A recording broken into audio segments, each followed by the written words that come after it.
The boot slammed into Marcus Cole's chest with enough force to send coffee exploding across the table.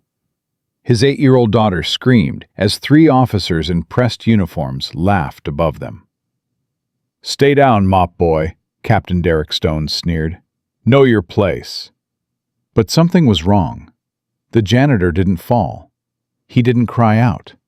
He simply absorbed the blow like it was nothing, like he'd taken worse in places these officers couldn't pronounce.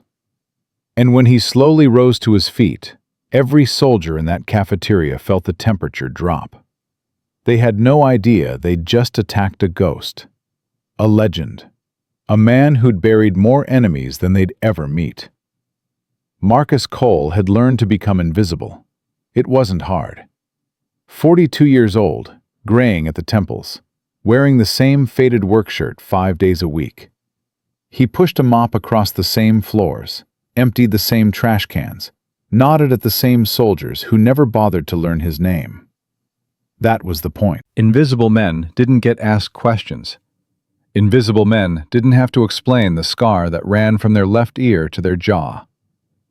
Invisible men could pick up their daughters from school at 3:15, help with homework at 4 o'clock, and be in bed by 9 without anyone wondering where they'd been for the 20 years before.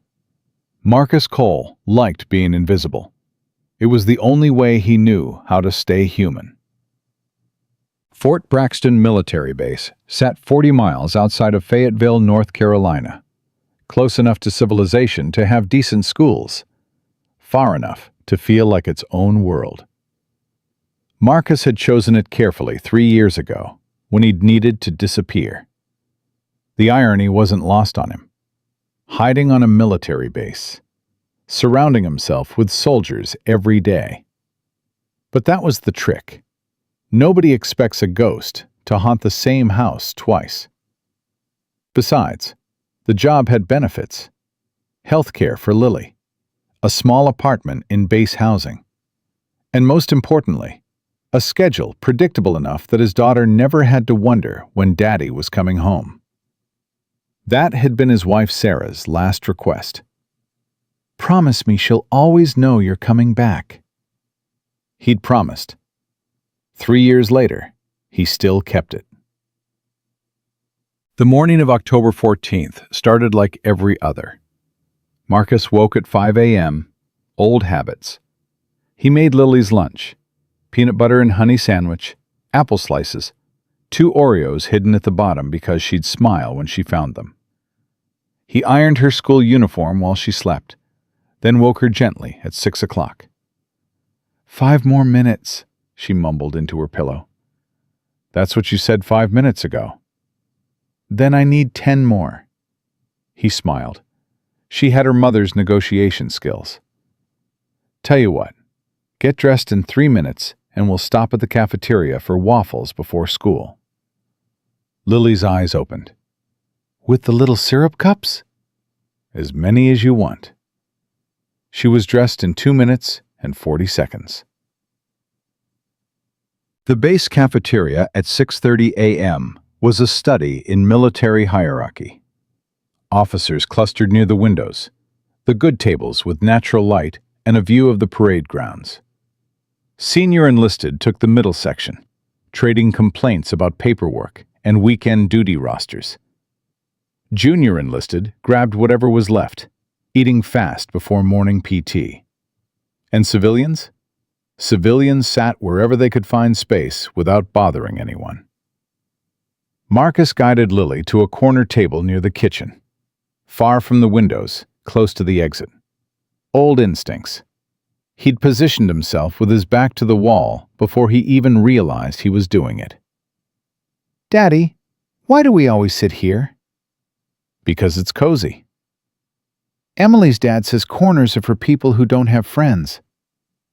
"Emily's dad sounds like he talks too much." Lily giggled. "He does. Mom always said—" She stopped. The word hung in the air between them. Marcus reached across the table and squeezed her hand. "What did Mom say?"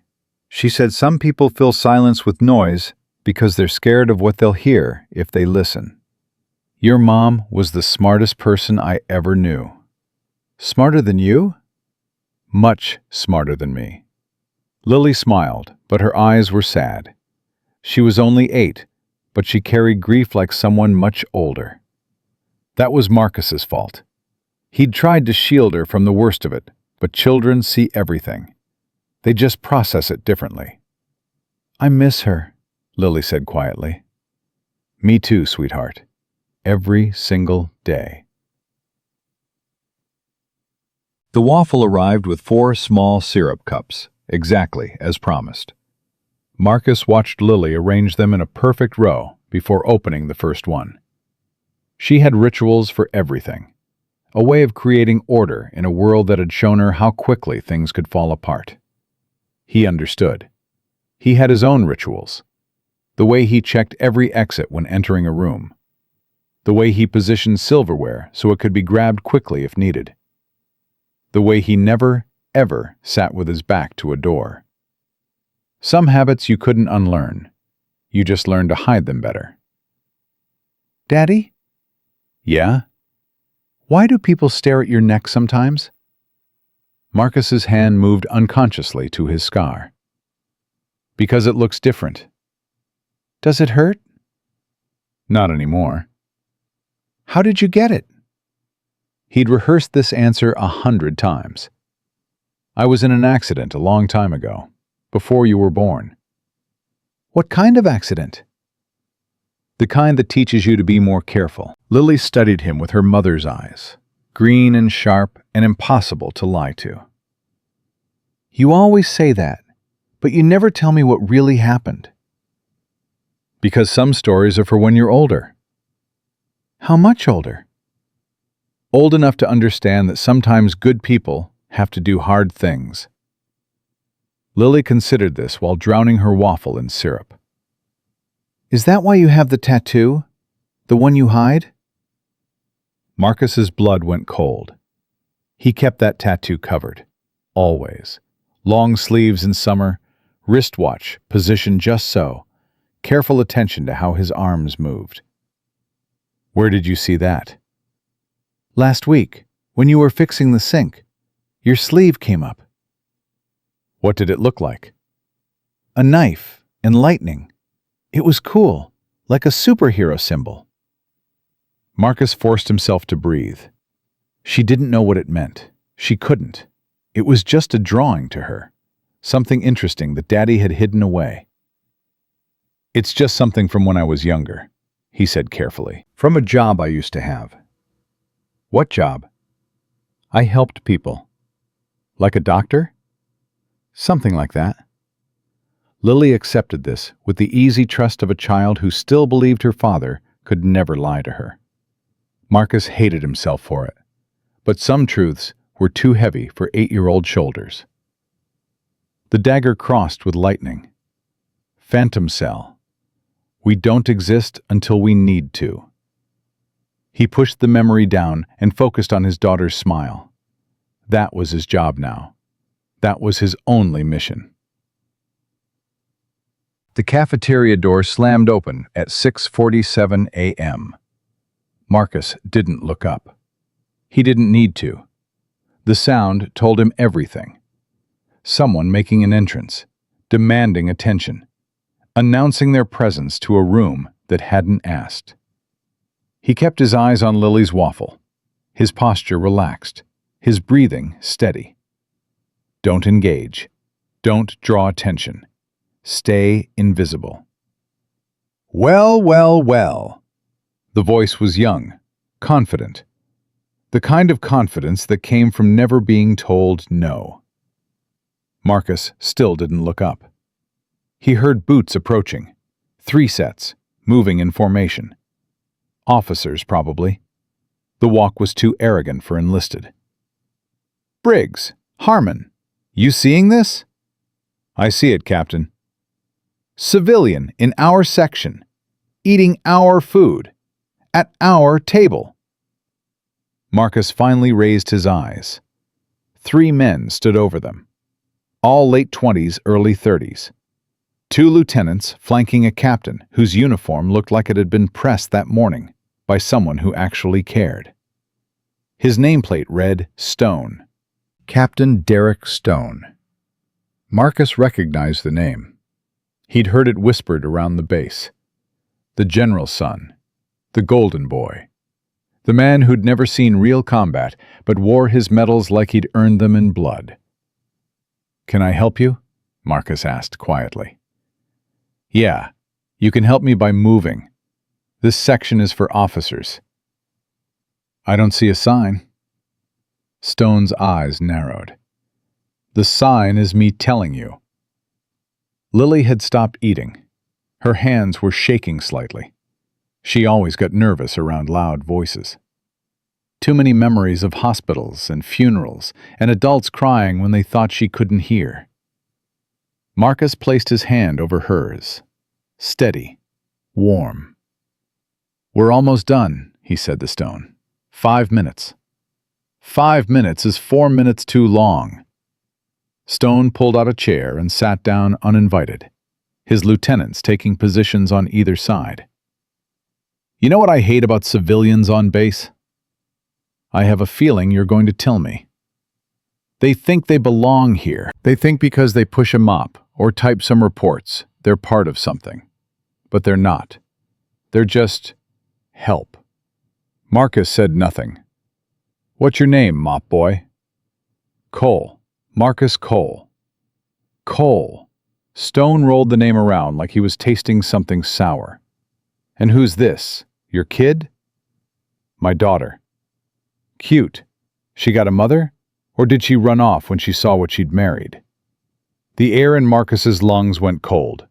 He felt something shift inside him. Something that had been sleeping for 3 years. Something with teeth. "Don't. Not here. Not in front of Lily."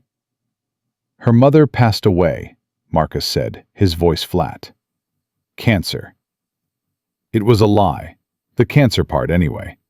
Sarah had been killed in Syria, shot in the head while trying to extract intelligence assets after their mission was compromised by someone inside their own command structure. Someone who was never caught. Someone who Marcus had spent his last year in service trying to find before the grief broke something inside him. But cancer was easier. Cancer didn't invite questions. Stone's expression didn't change. If anything, his smile widened. "That's tough. Real tough. So you're what, playing single dad now?" "Cute uniform. Very convincing." "Daddy," Lily whispered, "can we go?" "In a minute, sweetheart." "Actually," Stone said, leaning forward, "I think you can go now. In fact, I insist." He picked up Lily's waffle plate and set it aside. Then he picked up Marcus's coffee cup and slowly, deliberately, turned it upside down. The coffee spilled across the table in a brown river, running over the edge and splashing onto Lily's dress. She gasped. Tears sprang to her eyes. "Oops," Stone said. "Clumsy me." Marcus watched the coffee drip onto the floor, drop by drop, each one landing like a countdown. "You're going to apologize to my daughter," he said quietly. Stone laughed. "Excuse me?" "You have 5 seconds. "Or what?" Marcus looked up, and for the first time since sitting down, he let Stone see something real. It was just a flicker, a half-second glimpse of something behind his eyes, something cold and patient and very, very dangerous. Stone's laugh caught in his throat. "Or what?" he repeated, but the bravado had cracked slightly. 4 seconds. "Listen, I don't know who you think." 3. "Briggs, Harmon, can you believe this guy?" The lieutenants shifted uncomfortably. They'd noticed something their captain hadn't. The way Marcus was sitting. The perfect stillness.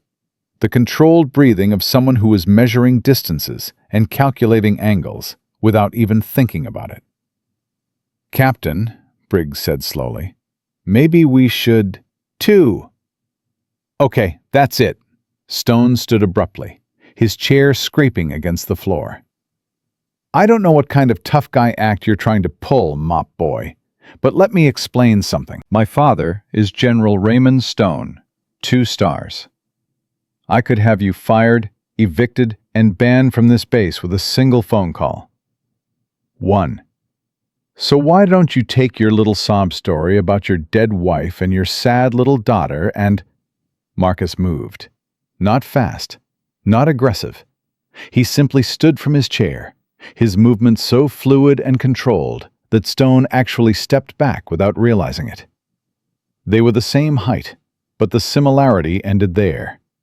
Stone had the soft look of someone who trained in air-conditioned gyms. Marcus had the worn hardness of someone who trained in places that didn't appear on maps. I warned you, Marcus said quietly. 5 seconds. That was your window. You warning me? Stone's voice rose.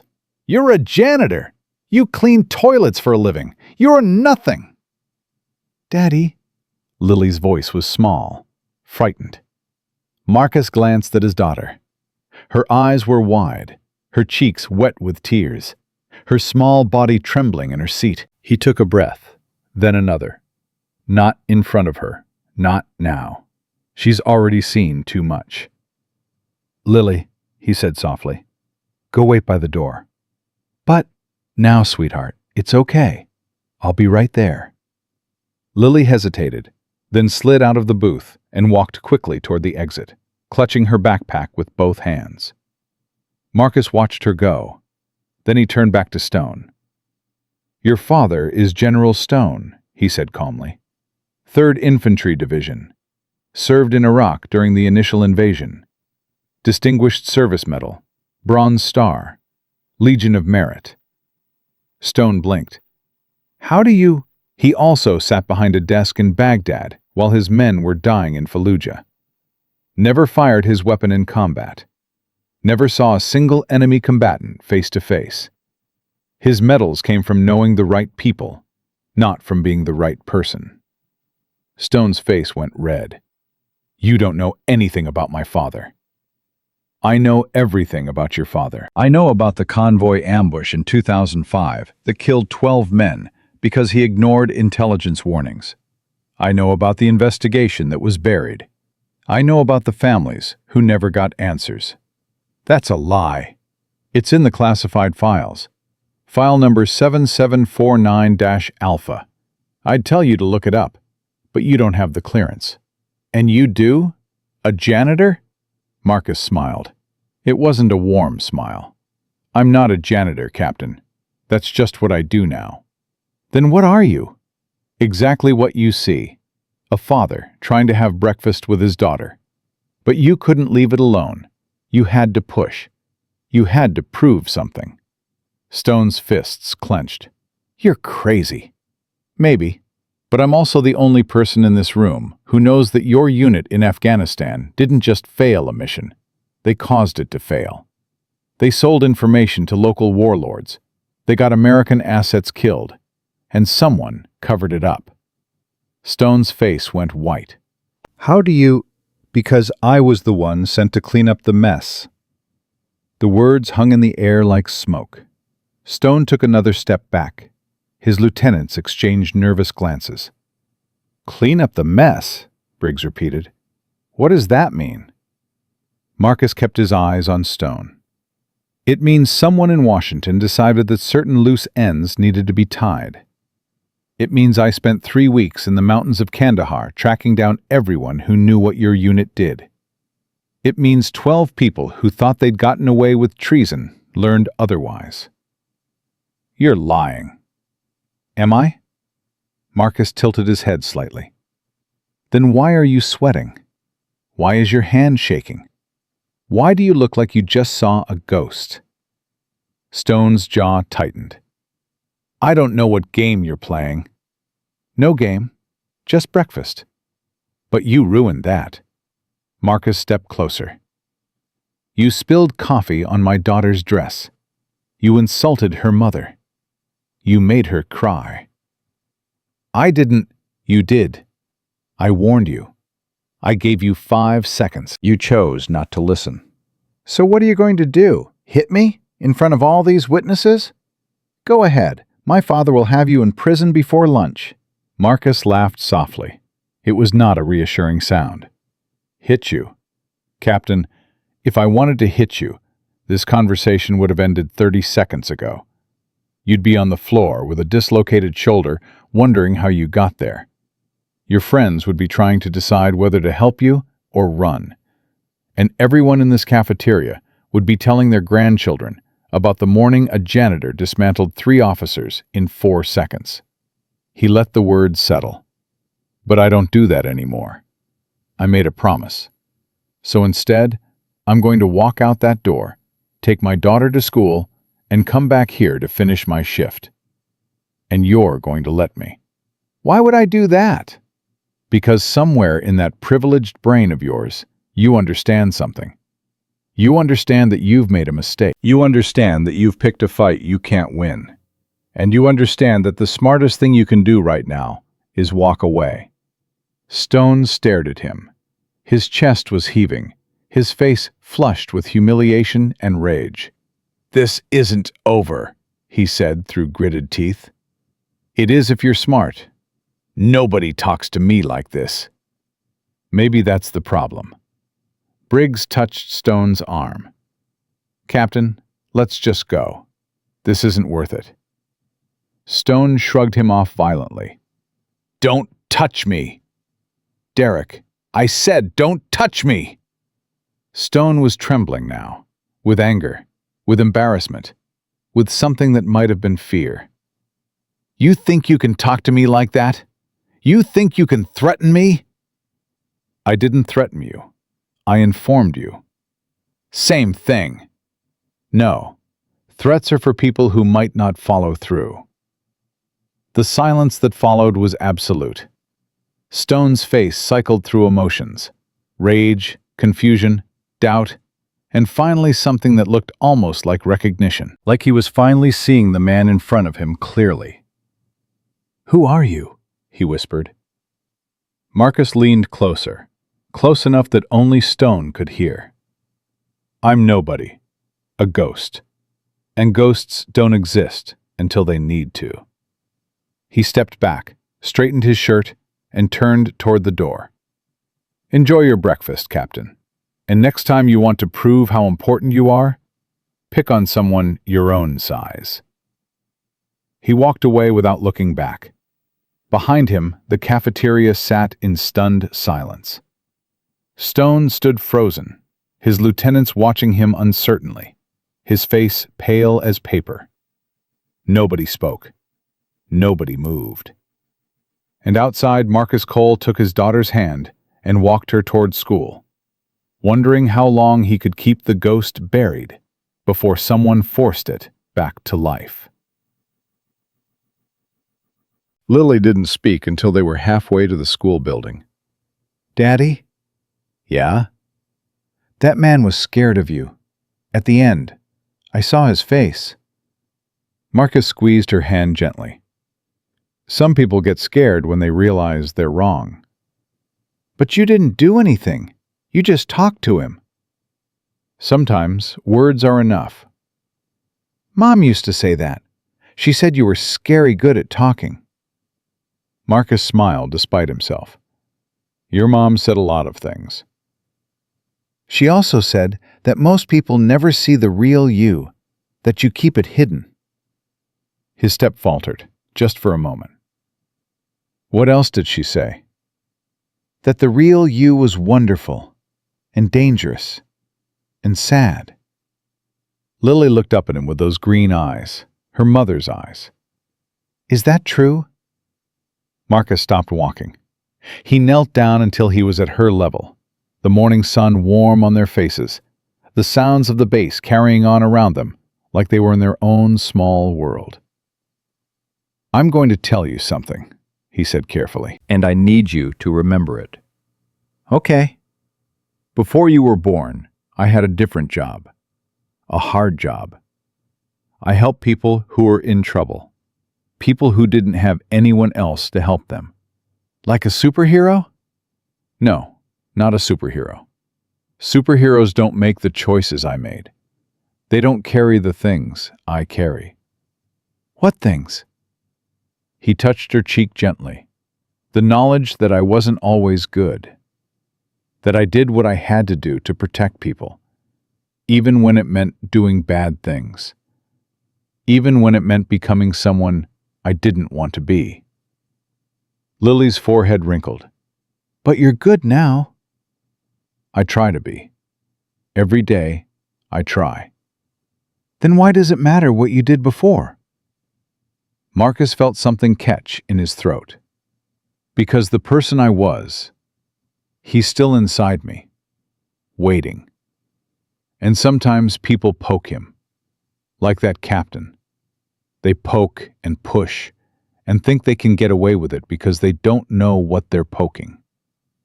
What happens if they poke too hard? Then he wakes up, and he does things I promised you I wouldn't do anymore. Lily was quiet for a long moment. The captain poked really hard today, she said finally. He did. But you didn't wake up. Not all the way. No, not all the way. Because of me? Marcus pulled her into a hug. Because of you. Because your mom asked me to be better. Because being your dad is more important than anything I ever did before. Lily hugged him back fiercely. I don't care who you were, she whispered. You're my daddy. That's all that matters. He held her for a long moment, the 8-year-old wisdom of his daughter cutting through decades of guilt and regret. I love you, Lily. I love you too, even the scary parts. He laughed softly. Even the scary parts? Especially those, because they keep us safe. Marcus dropped Lily at school with a kiss on the forehead and a promise to pick her up at 3:15. Then he walked back to the cafeteria to finish his shift. The mop was waiting where he'd left it. The floors still needed cleaning. And somewhere across the base, Captain Derek Stone was making a phone call to his father. A phone call that would set in motion events that neither of them could control. The ghost had been poked. And ghosts, once disturbed, don't always go back to sleep. The phone call came through at 7:23 a.m. General Raymond Stone was in the middle of his morning briefing when his personal cell buzzed. The private number that only 3 people in the world had access to. He excused himself from the conference room, stepped into the hallway, and answered on the second ring. Derek, this better be important. Dad, we have a problem. The general sighed. Derek always had problems.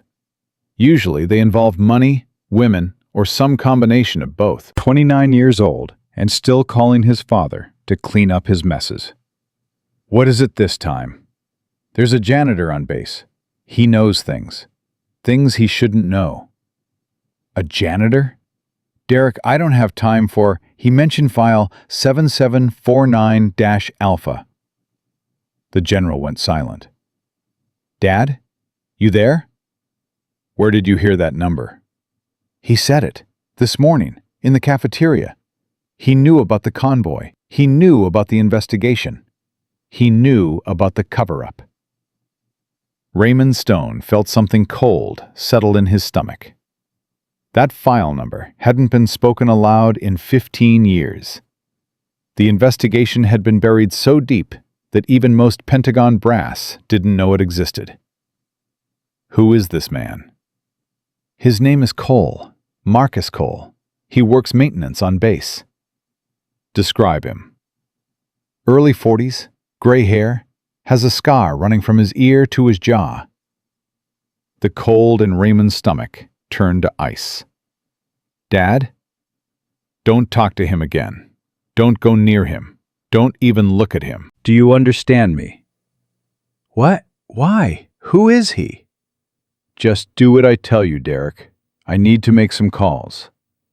But he embarrassed me in front of everyone. He threatened me. Did he touch you? No, but Did he raise his voice, make any physical moves? No, he just talked. But the way he talked, Dad, it was like he was deciding whether to kill me or not. Raymond closed his eyes. He'd heard stories. Years ago, when he'd been stationed at JSOC headquarters, he'd heard whispers about a unit that didn't officially exist. Phantom Cell. The operators who handled missions so black that even the Joint Chiefs didn't get full briefings. The men who went into places that weren't supposed to have American footprints and came back without leaving any evidence they'd been there at all. And he'd heard about one operator in particular, a man they called Ghost 6, the one who'd been sent to clean up the worst messes, the one who'd handled more unsanctioned eliminations than any other operator in special operations history. The description Derek had just given matched the rumors exactly. Dad, talk to me. Who is this guy? Someone I hoped we'd never meet. What does that mean? It means I need to find out if he's really who I think he is. And if he is, God help us all. Marcus spent the morning doing what he always did. He mopped floors. He emptied trash cans. He nodded politely to soldiers who walked past without seeing him. He fixed a clogged sink in the women's restroom and replaced 3 light bulbs in the administrative wing. Normal work. Invisible work. But his mind was elsewhere. He shouldn't have said those things to Captain Stone. Shouldn't have revealed that he knew classified information. Shouldn't have let the ghost out, even for a moment. 3 years of careful anonymity, and he'd blown it over spilled coffee. Sarah would have laughed at him. She always said his temper was his biggest weakness. Not the explosive kind that got men in trouble, but the cold kind that made him say exactly the right words to destroy someone's confidence. You don't punch people, Marcus. You dissect them. It's worse. She'd been right. It was worse. Because now Captain Stone was going to tell his father. And General Stone was going to start digging. And eventually, someone was going to connect the dots between a maintenance worker named Marcus Cole and a ghost named Silas Thornton, the alias he'd used during his years with Phantom Cell. He'd been careful. New name, new social security number, new life history carefully constructed by people who owed him favors. But no cover was perfect. Someone always found a thread eventually. And Derek Stone had just started pulling. The knock on the maintenance closet door came at 11:47 a.m. Marcus was organizing cleaning supplies when he heard it. 3 sharp raps, military precision. Come in. The door opened and a woman stepped through. Late 40s, silver oak leaves on her collar, posture so straight it looked painful. Her nameplate read Hayes. Colonel Jennifer Hayes, base commander. Marcus set down the bottle of floor cleaner and straightened up. Ma'am, something I can help you with? Hayes studied him for a long moment. Her eyes moved across his face, his hands, his stance. The quick assessment of someone who'd spent decades evaluating people. Close the door, she said quietly. Marcus complied. You had an encounter with Captain Stone this morning. I did. He claims you threatened him. Said you knew classified information that you shouldn't have access to. Is that what he claims? That's what he told his father, who called my office 20 minutes ago demanding to know who you are and how you got clearance to work on this base. Marcus said nothing. Hayes took a step closer. I ran your background check myself when you applied 3 years ago. Marcus Cole. Honorable discharge from the Army in 2019. Administrative specialist. 4 years of service. No combat deployments. Clean record. That's correct. Except it's not correct, is it? Marcus met her eyes. Ma'am? I've seen men like you before, Mr. Cole. The way you carry yourself. The way you positioned yourself in that cafeteria. Back to the wall, clear sightline to the exit. The way you handled Stone without ever raising your voice or making a threatening move. I was just trying to eat breakfast with my daughter. And I'm just trying to understand why a maintenance worker has General Stone calling my office at 6 in the morning, using language I haven't heard since my deployment to Iraq. What kind of language? The kind that suggests he knows exactly who you are, and he's terrified. Marcus let out a slow breath. Colonel, I don't want any trouble. I just want to do my job and raise my daughter. Then you shouldn't have mentioned that file number. His eyes sharpened. You know about 7749-Alpha? I know it exists. I don't know what's in it. But I know that General Stone has spent 15 years making sure nobody ever opens it. Maybe someone should. Maybe, but that's above my pay grade. Hayes crossed her arms. Here's what I do know. In about 2 hours, there's going to be a team of investigators arriving on this base. They're going to want to talk to you, ask questions, dig into your background. Investigators from where? Officially, Army CID. Unofficially, I have no idea. But Stone pulled strings I didn't know he had. Marcus nodded slowly. And you're warning me because... Hayes was quiet for a moment. When she spoke again, her voice was softer. Because I served with Colonel Patterson in Afghanistan. He used to tell stories about a unit that didn't exist, about men who did impossible things, about one operator in particular who saved his life during an ambush in Kandahar. I didn't know anyone named Patterson. He described the man who saved him, said he had a scar running from his ear to his jaw, said he moved like nothing he'd ever seen, said the enemy combatants were dead before they even knew he was there. Sounds like a tall tale.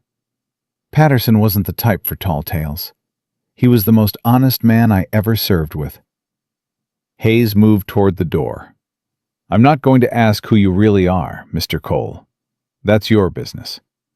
But I am going to tell you that Stone is dangerous. He's got connections, money, and no conscience. If he thinks you're a threat to him or his son, what? He'll do whatever it takes to neutralize that threat, legal or otherwise. Marcus absorbed this information. Why are you telling me this? Because Patterson saved my life too. Carried me 3 miles to an extraction point after an IED took out our convoy. And before he died, he made me promise that if I ever met one of those men, those ghosts from the stories, I'd do right by them. She opened the door. You've got 2 hours, Mr. Cole. Whatever you need to do, I suggest you do it quickly. Then she was gone. Marcus stood alone in the maintenance closet for a long moment. 2 hours. CID investigators. General Stone pulling strings.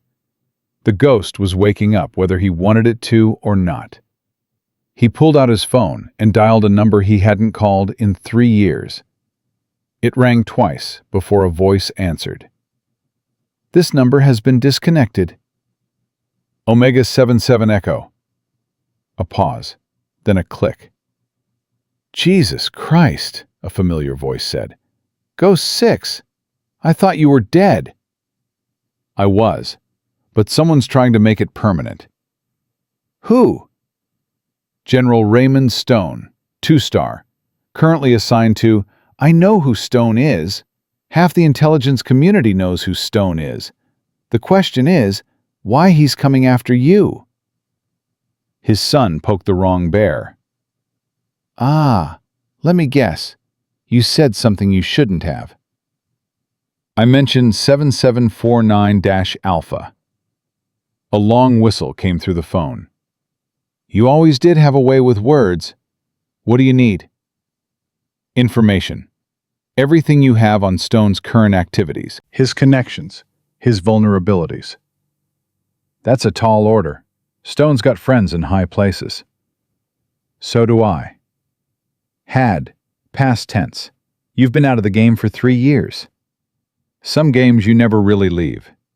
Another pause. I can get you what you need, but it's going to take time. 12 hours minimum. I've got 2. Then I suggest you find a way to buy more. The line went dead. Marcus checked his watch. 12:15 p.m. He needed to pick Lily up from school at 3:15. That gave him 3 hours to figure out a way to delay whatever Stone was planning. His mind ran through options. Disappear with Lily? Too conspicuous, and it would mean abandoning the life he'd built. Confront Stone directly? Too risky.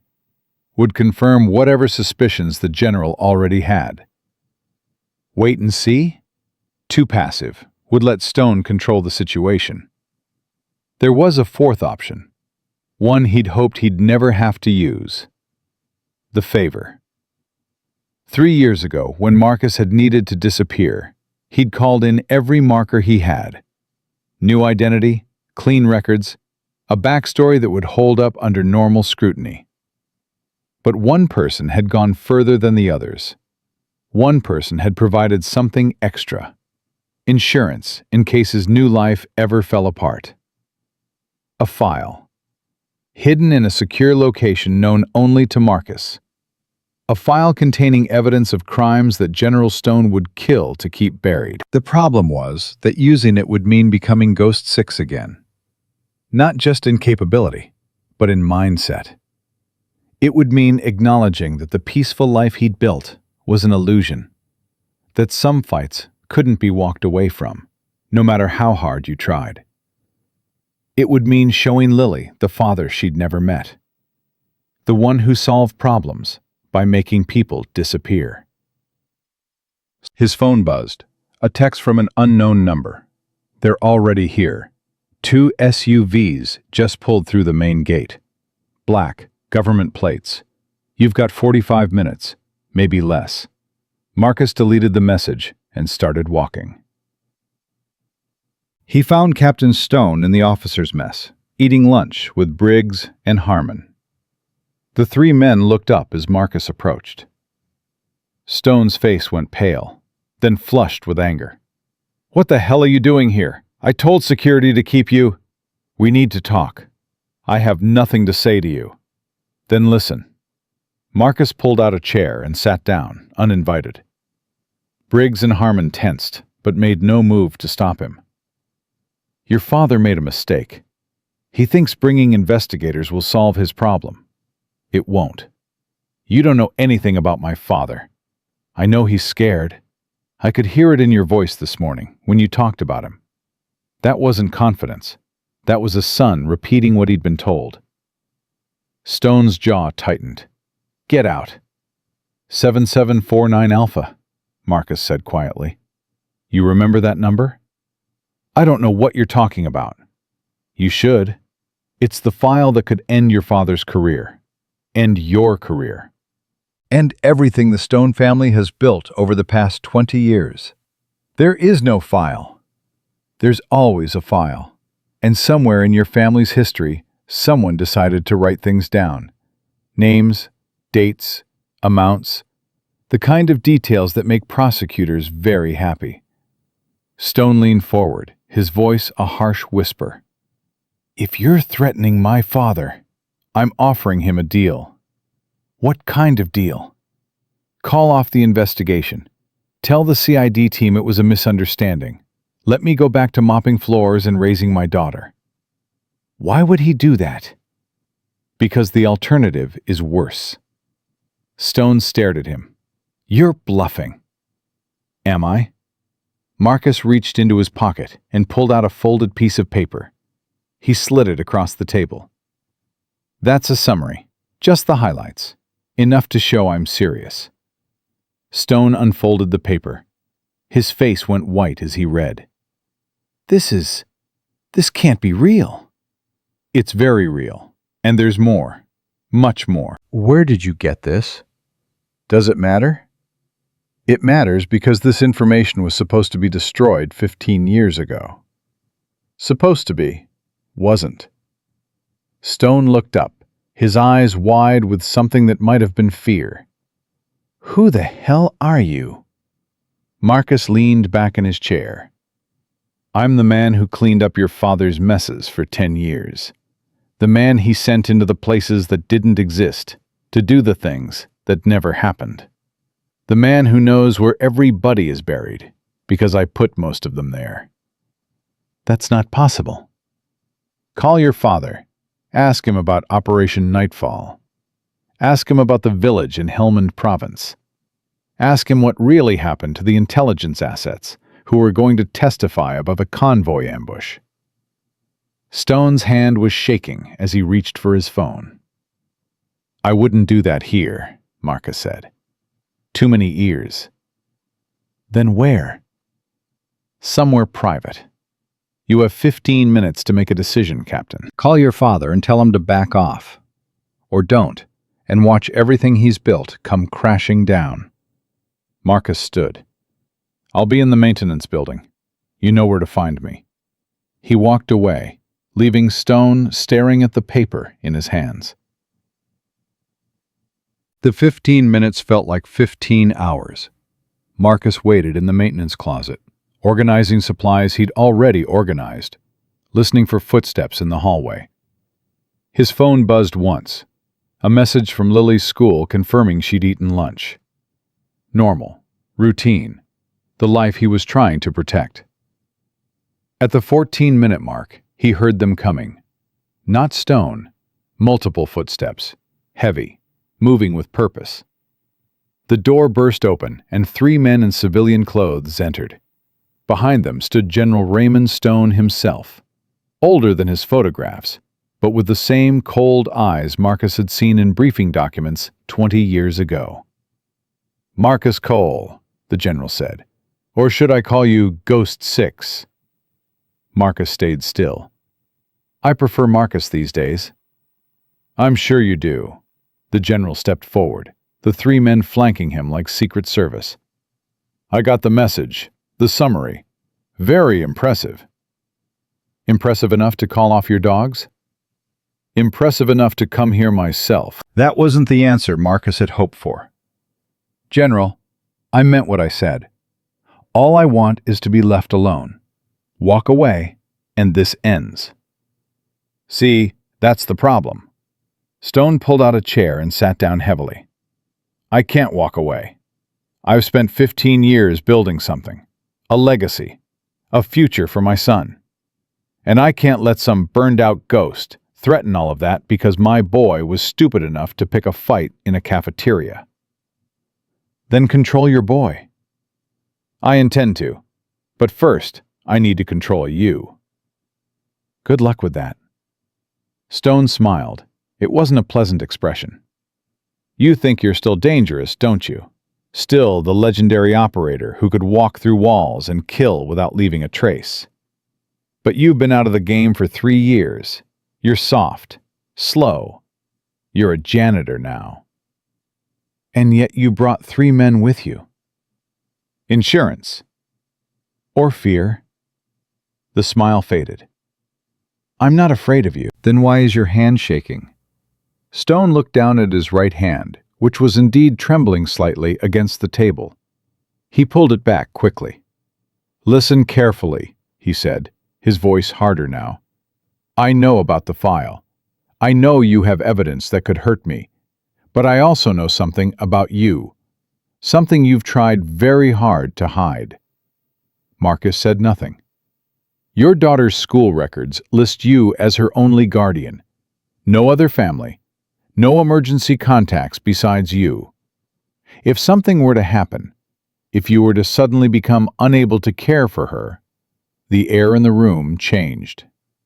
"Choose your next words very carefully," Marcus said quietly. "She'd go into the system, foster care, maybe eventually adopted by someone, maybe not. It's hard for older children, I understand. General, or..." Stone held up a hand. "Or we can come to an arrangement.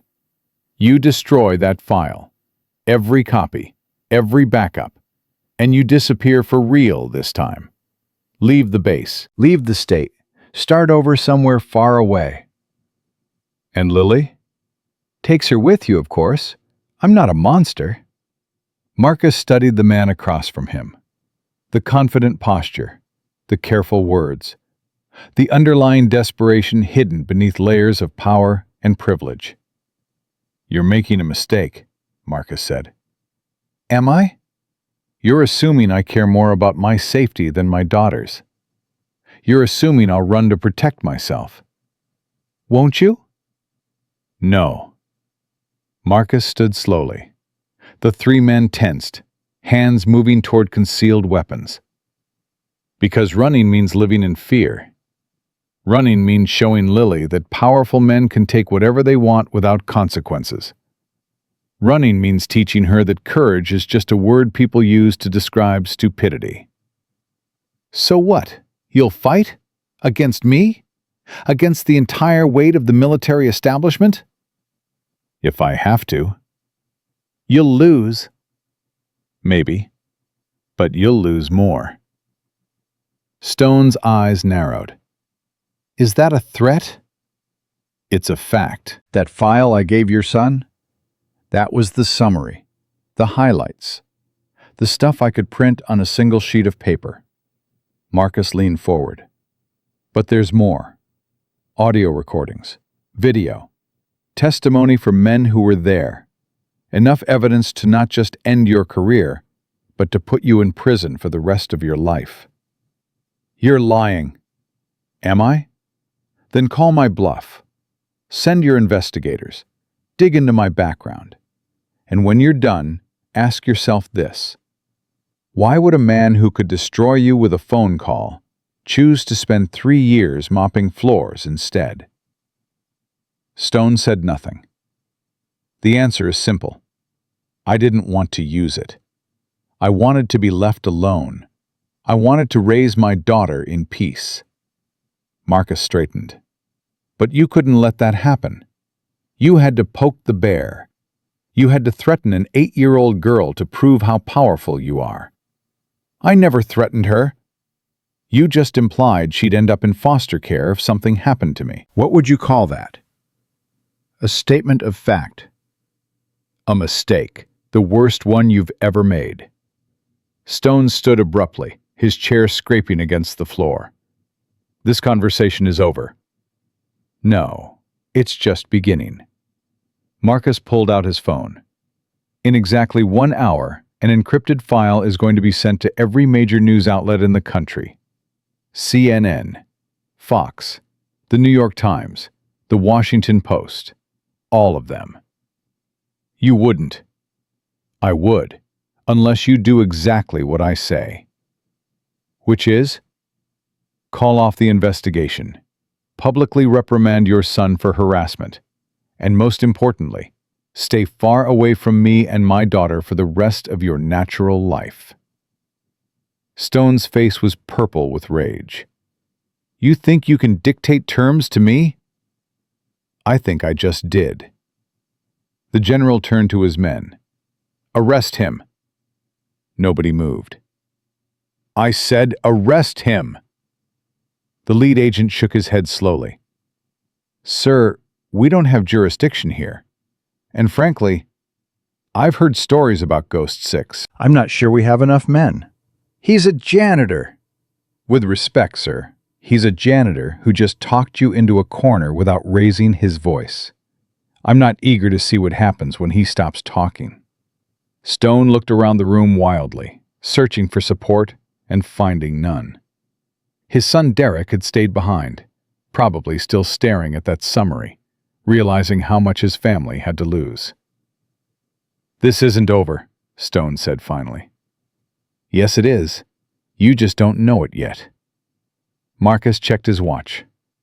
You have 53 minutes to make a decision. I suggest you use them wisely.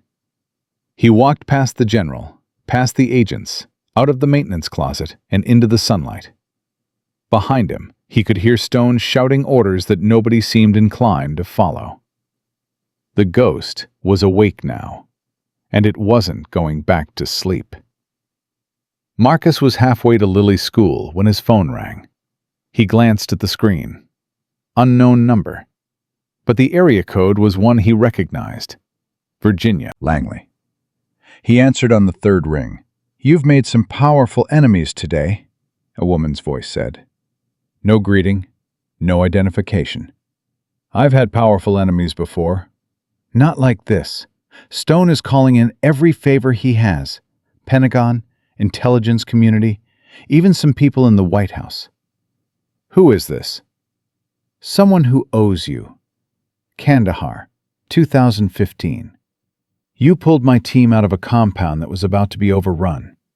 Lost 2 of your own men doing it." Marcus searched his memory. Kandahar, 2015. A CIA black site that had been compromised by local insurgents. He'd led a 4-man team through 3 miles of hostile territory to extract 6 intelligence officers who would have been captured and tortured. 2 of his men hadn't made it back. "You were the station chief," he said slowly. "The one with the broken leg. You carried me on your back for the last mile. I never forgot." "What do you want?" "To help, if you'll let me." Marcus stopped walking. "Why?" "Because Stone isn't just coming after you. He's been dirty for years, running black market weapons through Afghanistan, taking bribes from contractors, covering up war crimes committed by units under his command." "I know." "What you don't know is that there's been an investigation. Quiet, off the books. We've been building a case against him for almost 2 years. And? And we're close. Very close. But we need one more piece of evidence. Something that ties him directly to the convoy ambush in 2005. Something that proves he knew about the intelligence warning and ignored it." "What makes you think I have that?" "Because you were the one sent to clean up the aftermath. You were the one who interrogated the survivors before they were silenced." Marcus closed his eyes. The memories came flooding back. Dark rooms, desperate men, questions asked with fists, and worse. The part of his service he'd tried hardest to forget. "I don't do that anymore." "I'm not asking you to. I'm asking you to remember, to testify, to help us put Stone where he belongs. And in exchange, full immunity, new identity, relocation package for you and your daughter. A fresh start somewhere Stone can never find you." It was a good offer. Better than anything Marcus had hoped for when he'd woken up that morning. But something didn't feel right. Why now? Why today? Because Stone is panicking. The moves he's making, calling in favors, sending investigators, it's drawing attention. The kind of attention that makes people nervous, people who've been protecting him. "You're saying his own allies are turning on him." "I'm saying his own allies are looking for a way out. And you just gave them one." Marcus looked at his watch. 2:47 p.m. He had 28 minutes to pick up Lily. "I need to think about it." "You have until midnight. After that, the offer expires." "Why midnight?" "Because that's when Stone's people are planning to move against you. We intercepted communications. They're going to make it look like an accident." Marcus felt something cold settle in his chest. "What kind of accident?" "The kind that involves your daughter's school." The world went silent. For a moment, Marcus couldn't breathe, couldn't think, couldn't do anything but stand there as the implications crashed over him like a wave. They were going to use Lily. They were going to threaten an 8-year-old girl to get to him. "You still there?" the woman asked. "Yeah." His voice sounded strange in his own ears. Flat. Empty. "I'm here." "I'm sorry to be the one to tell you, but you needed to know." "Where's the threat coming from?" "We don't know exactly.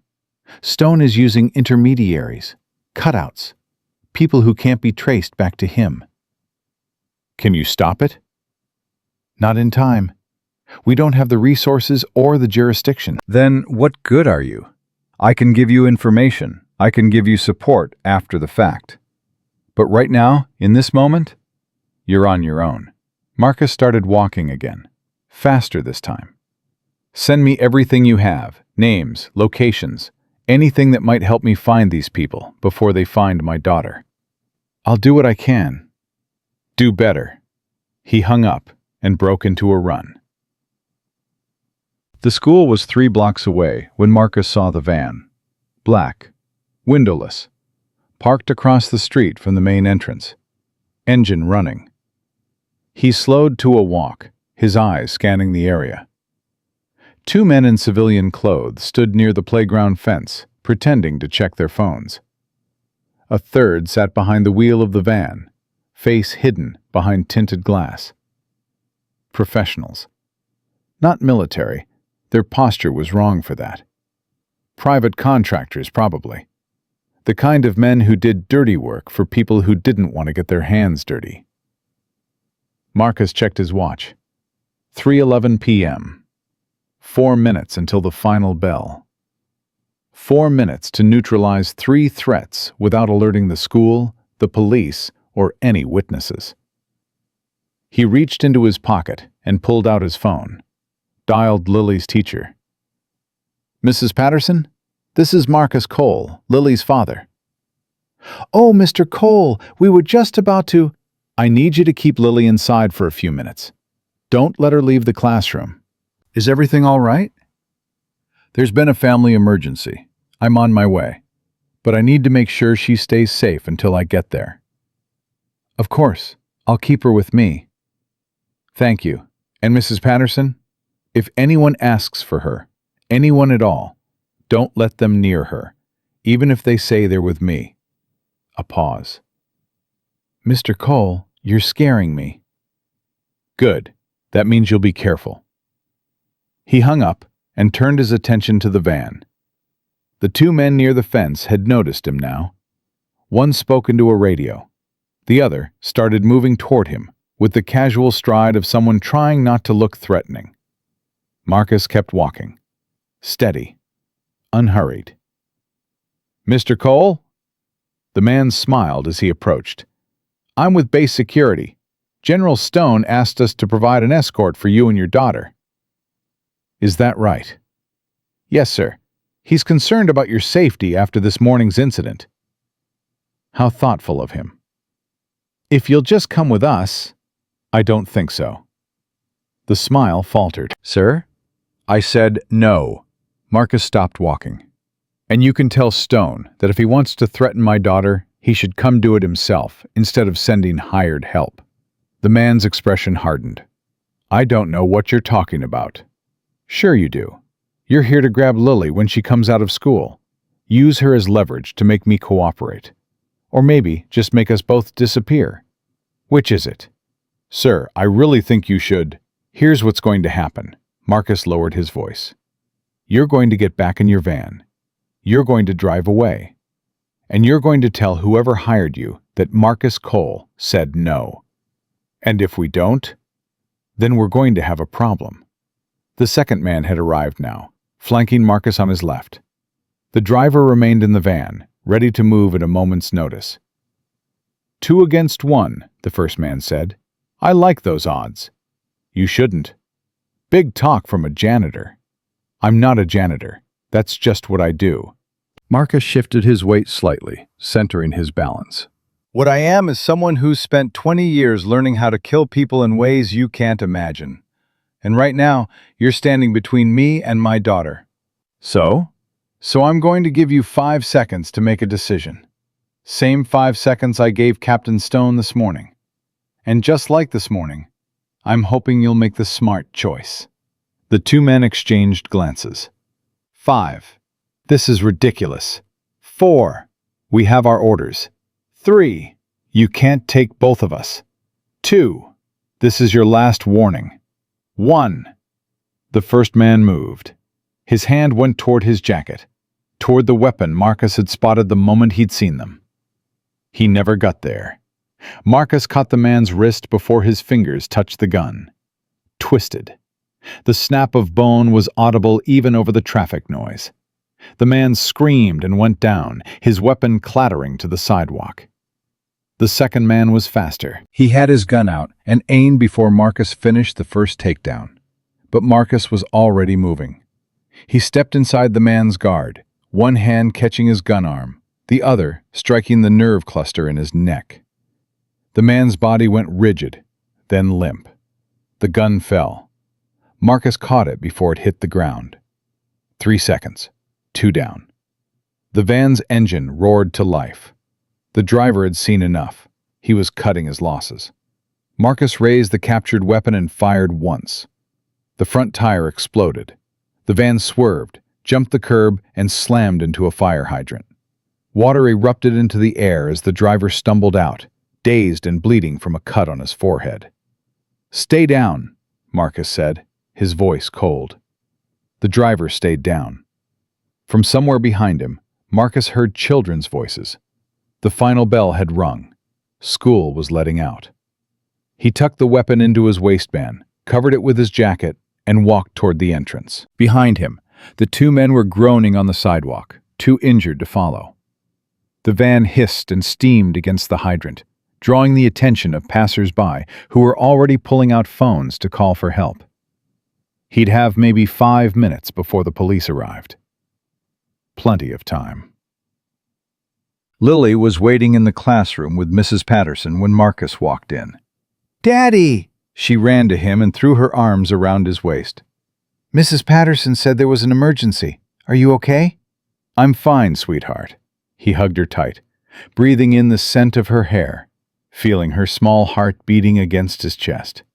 "We just need to leave a little early today." "Is something wrong?"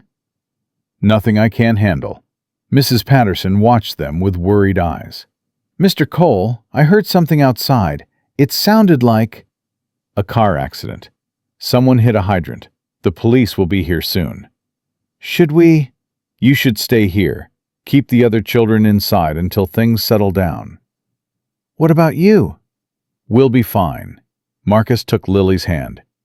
"Thank you for keeping her safe." "Of course, but Mr. Cole—" "Yes?" "Whatever's happening, please be careful." Marcus nodded. "Always." They left through the side entrance, avoiding the growing crowd near the crashed van. Lily clutched his hand tightly, her eyes wide with questions she hadn't asked yet. "Where are we going?" she said finally. "Somewhere safe." "Is it because of the man from this morning? The angry one?" Marcus squeezed her hand. "Yes. He has friends who want to hurt us." "Why?" "Because I know something they don't want anyone else to know." "What do you know?" "That they did bad things, and they're scared I'll tell people." Lily was quiet for a moment. "Are you going to tell people?" "Maybe, if it's the only way to keep us safe." "Will it help?" "I don't know, sweetheart. I hope so." They walked for 2 blocks before Marcus spotted the car he'd arranged, a nondescript sedan parked in the lot of a grocery store. Inside was a go-bag he'd packed 3 years ago and never needed. Cash, clothes, new documents, everything required to disappear. He'd hoped he'd never have to use it. "Lily, I need you to listen to me very carefully." "Okay." "We're going to take a trip. A long trip. We might be gone for a while." "What about school?" "School can wait." "What about my friends?" "You'll make new friends." "What about home?" Marcus knelt down until he was at her level. "Home isn't a place. Home is wherever we're together. Do you understand?" Lily's eyes filled with tears. "I'm scared, Daddy." "I know. I'm scared too." "You don't get scared." "Everyone gets scared. The trick is not letting it stop you from doing what you need to do." "What do we need to do?" "Right now, we need to get in that car and drive very far away. Can you do that for me?" Lily nodded slowly. "Will we come back?" "Someday. when it's safe. Promise? Marcus pulled her into a hug. I promise, no matter what happens, we'll find our way back. Together. They were 30 miles outside of Fayetteville when Marcus's phone rang again. Same unknown number. Same Virginia area code. You move fast, the woman's voice said. Stone's people are already looking for you. Let them look. They're mobilizing everything they have. Police, federal agencies. He's claiming you're a domestic terrorist. Of course he is. The story won't hold for long. Too many holes. But it'll be enough to make things difficult for you in the short term. I'm used to difficult. Where are you headed? Somewhere they won't find us. Marcus, listen to me. I know you think you can handle this alone, but Stone has resources you can't imagine. You need help. Your kind of help comes with strings attached. Everything comes with strings attached. The question is whether you can live with them. Marcus glanced in the rearview mirror. Lily had fallen asleep in the back seat, exhausted by the day's events. Her face was peaceful in sleep, unmarked by the fear and confusion that had dominated her waking hours. She deserved better than this. She deserved a normal life, with normal problems, in a normal world. But Marcus had stopped believing in normal a long time ago. What do you want from me? He asked finally. I told you. Testimony. Evidence. Something that ties Stone directly to the convoy ambush. And if I give you that? We take him down. Not just his career. His freedom. He spends the rest of his life in a military prison, and everyone who helped him goes down too. Including his son? A pause. Derek Stone isn't a priority, but if there's evidence of his involvement, there is. I showed him part of it this morning. What did he do? He called his daddy. That's obstruction at minimum, maybe accessory after the fact. He's a kid playing soldier. He doesn't know what his father really is. Does that matter to you? Marcus thought about it. This morning, Derek Stone had been nothing but a bully. A privileged child of power, using his father's name to intimidate people he considered beneath him. He'd spilled coffee on Lily's dress. He'd insulted Sarah's memory. But he hadn't sent men with guns to grab an 8-year-old girl from school. That was his father's doing. Let him go, Marcus said. Focus on the general. That's not my decision. Make it your decision. Why do you care? Because he's still young. Because people can change. Because I don't want to be responsible for destroying a man who might still have a chance to become something better. The woman was quiet for a moment. You're a strange man, Marcus Cole. I've been called worse. I'll see what I can do, but I need something in return. Name it. The file. The full file. Everything you have on Stone. I don't have it with me. Where is it? Hidden. Somewhere safe. We need it. You'll get it. When I'm ready. When will that be? Marcus looked in the mirror again.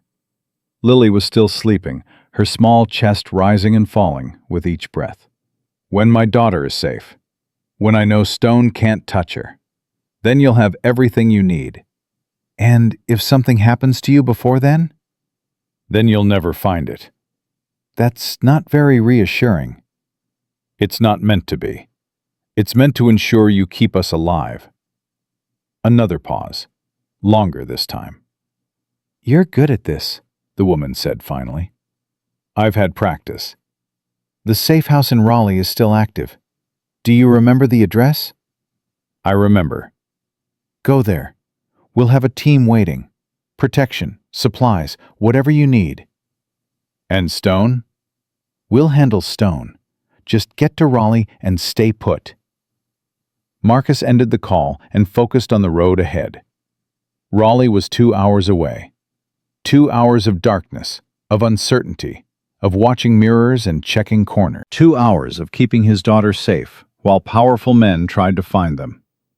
He'd done worse, but never with so much at stake. They stopped once for gas at a station in the middle of nowhere. Lily woke up while Marcus was filling the tank. She looked around, confused, her eyes adjusting to the flickering fluorescent lights. Where are we? About halfway there. Halfway where?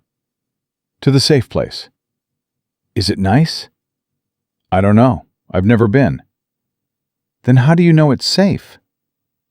Because the people who told me about it want to help us. Are they your friends? Marcus considered the question. The woman on the phone wasn't his friend. She was an intelligence officer with her own agenda, using him to advance her own goals. But their interests aligned, at least for now. They're people who want the same thing we want, he said finally. For the bad man to be stopped. Will they stop him? They're going to try. What if they can't? Then I will. Lily was quiet for a moment. How? However I have to. Does that scare you? Doing whatever you have to? Marcus finished pumping and replaced the nozzle. He got back in the car and looked at his daughter in the rearview mirror. No, he said honestly. What scares me is the idea of not doing enough, of holding back when I should have pushed forward, of losing you because I was too afraid to become who I used to be. Who did you used to be? Someone dangerous. Someone who did bad things for good reasons. Someone I tried very hard to leave behind. But he's still there? Inside you? Yes. And you're going to let him out? Marcus started the engine. If I have to, yes. Lily reached forward and touched his shoulder. Her small hand was warm against his jacket. It's okay, Daddy. I'm not scared of you. You should be. But I'm not, because you're my daddy, and daddies protect their kids, whatever it takes. Marcus felt something break inside him, something hard and cold that he'd been carrying for years. "When did you get so smart?" he asked, his voice rough. "Mom taught me." She taught you well. She said you were the strongest person she ever knew, not because you could hurt people, but because you chose not to. Because you had all this power, and you used it to help instead of hurt. She said that? All the time. She said that's why she fell in love with you. Marcus couldn't speak. He just drove, the night rushing past, his daughter's words echoing in his mind. Sarah had always seen the best in him, even when he couldn't see it himself. Maybe it was time to prove her right. They reached Raleigh at 11:47 p.m., 13 minutes before the deadline. The safe house was a small brick building in a quiet neighborhood, indistinguishable from the homes around it. A light burned in the front window, the signal that it was safe to approach. Marcus parked on the street and studied the house for a long moment. No movement. No suspicious vehicles. No signs of ambush. "Lily, I need you to wait here." No! Sweetheart, no! I'm not staying in the car alone. Not after everything that happened today. She was right. He couldn't leave her unprotected, not even for a minute. "Okay, stay close to me. Don't make any noise. If I tell you to run, you run. Don't look back. Don't stop. Just run." Where? "Anywhere away from me. Find a police officer. Tell them your name. They'll help you." What about you? "Don't worry about me. Just get yourself safe." Lily took his hand. Her grip was surprisingly strong. I'm not leaving you, Daddy. "Whatever happens, we stay together." Marcus looked at his daughter, this small, brave, impossible girl who had been through more in one day than most children experienced in a lifetime. Together, he agreed. No matter what. They got out of the car and walked toward the house. The door opened before they reached the porch. A woman stood in the doorway, late 40s, gray streaked through dark hair, eyes that had seen too much and forgotten nothing. "Ghost 6, she said. "Welcome to Raleigh. You're the one from the phone. Director Sarah Mitchell, CIA, and you must be Lily." Lily looked up at her. "Are you going to help my daddy?" Mitchell smiled. It was a tired smile, but genuine. "I'm going to try, sweetheart. I'm going to try very hard." She stepped aside and let them in. The door closed behind them with a solid click. Outside, the night was quiet. But somewhere in the darkness, General Stone was making his next move, and the final confrontation was about to begin. The safe house smelled like coffee and tension. Mitchell led them through a narrow hallway into a back room where 3 men sat around a table covered with laptops, phones, and documents. They looked up as Marcus entered, their eyes measuring him with a practiced assessment of professionals. "This is the team," Mitchell said. "Agent Torres handles communications. Agent Webb is our tactical specialist. And Agent Reeves runs tech." Marcus nodded at each of them, but didn't speak. His attention was focused on Lily, who had tightened her grip on his hand the moment they'd entered the room. "Is there somewhere my daughter can rest?" "Upstairs, second door on the left. There's a bed and a bathroom." "Someone to watch her?" Mitchell hesitated. "We're stretched thin. Stone is moving faster than we anticipated." "Then I'll stay with her." "Marcus, we need to debrief. Every hour we delay gives Stone more time to—" "My daughter comes first. Always." The room went quiet. The 3 agents exchanged glances, but said nothing. Mitchell studied Marcus for a long moment, then nodded. "Fine. Take her upstairs, get her settled. But then we talk." Marcus didn't argue. He led Lily up the stairs, checking corners out of habit, noting exits and potential defensive positions without consciously thinking about it. The second door on the left opened into a small bedroom with a single bed and a window overlooking the street below. "Is this where we're staying?" Lily asked. "For now." "It's not very pretty." "No, but it's safe." Lily sat on the bed and pulled her backpack into her lap. She'd been clutching it since they'd left the school, the one piece of normal she'd been able to bring with her. "Daddy, are you going to leave me here?" "Just for a little while. I need to talk to those people downstairs." "About the bad man?" "Yes." "Will you come back?" Marcus knelt in front of her. "Lily, look at me." She raised her eyes. They were red from exhaustion, but the fear in them was worse. "I will always come back to you, no matter what happens, no matter how long it takes. Do you understand?" "Mom said that too, before she went away." The words hit Marcus like a physical blow.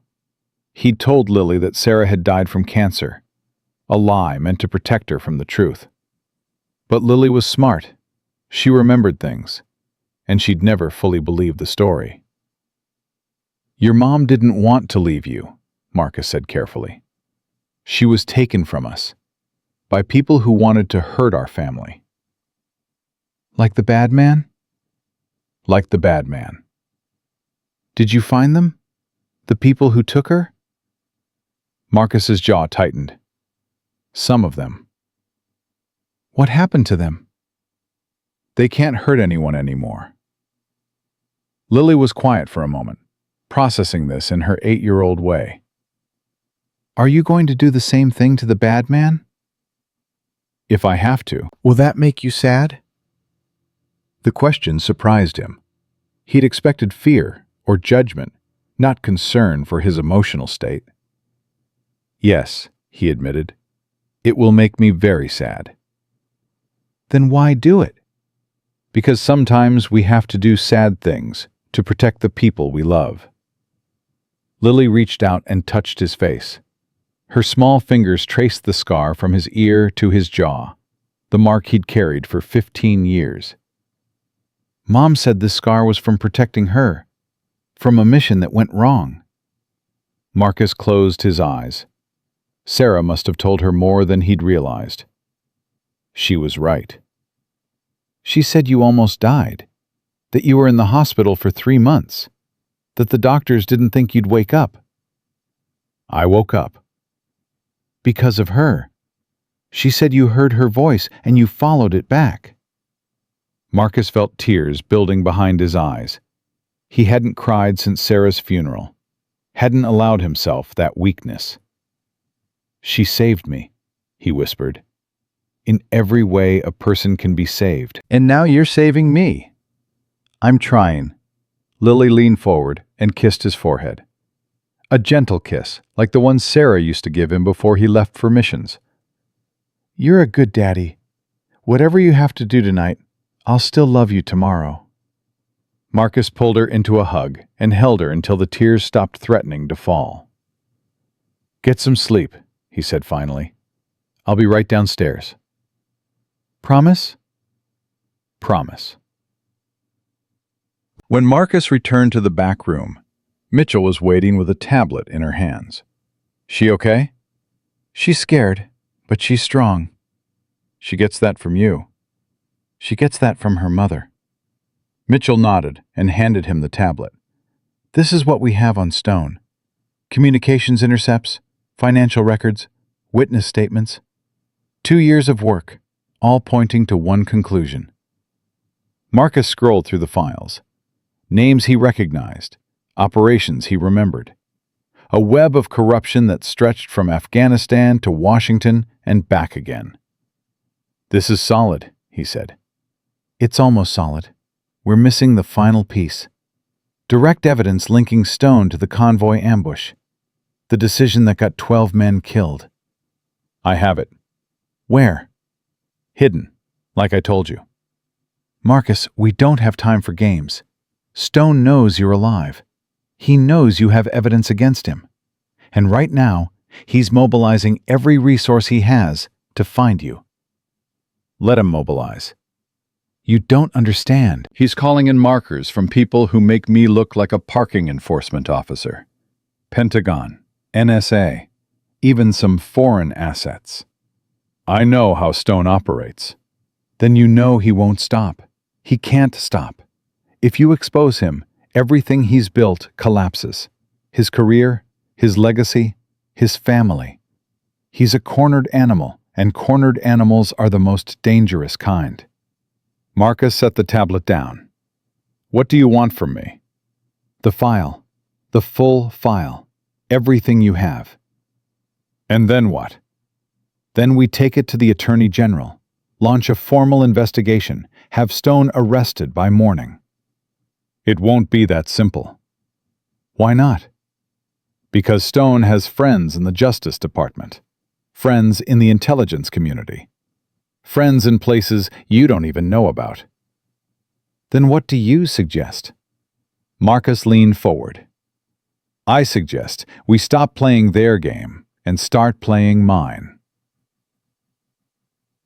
The plan was simple, dangerous, but simple. Stone was expecting Marcus to run, to hide, to wait for the investigation to play out through official channels that could take months or years. Instead, Marcus was going to force a confrontation, draw Stone out into the open, make him commit to an action that couldn't be covered up. You want to use yourself as bait, Mitchell said flatly. I want to end this, tonight. And if it doesn't work, then you have enough evidence to take Stone down anyway. My testimony would have been helpful, but it's not essential. Your daughter would disagree. Marcus's expression hardened. Leave her out of this. She's already in it. Stone targeted her first. He'll target her again if he gets the chance. That's why I need to finish this now, before he has time to regroup. Mitchell turned to her team. Torres, what's Stone's current location? Still at Fort Braxton. He's been in meetings all day. Pentagon brass, legal counsel, damage control. Security? Heavy. He's got a full detail plus whatever private contractors he's brought in. Extraction routes? Multiple. He could go ground, air, or rail within 30 minutes of any threat. Marcus absorbed the information. He won't run. Not yet. His pride won't let him. How can you be sure? Because I know men like Stone. They don't believe they can lose. Not really. They think their connections will protect them. Their money. Their power. What if he's right? Then I'm wrong, and none of this matters anyway. Mitchell studied him for a long moment. You really think you can get to him? I got to worse people in worse places. Stone is a politician playing soldier. He's never faced a real threat in his life. He has an army protecting him. An army of contractors who are paid to look intimidating, not to die. The moment things get real, they'll scatter, and if they don't, then they made a bad career choice. The phone call came at 2:17 a.m. Marcus had been studying maps of Fort Braxton, identifying weaknesses in the security perimeter, when his personal phone buzzed with an incoming call. Unknown number. But the area code was different this time. North Carolina. He answered on the first ring. Mr. Cole. The voice was calm, controlled, familiar. General Stone. I'm impressed. Most men in your position would have run by now. I'm not most men. No, you're not. Which is why I'm calling. To negotiate? To offer you an opportunity. One professional to another. Marcus leaned back in his chair. I'm listening.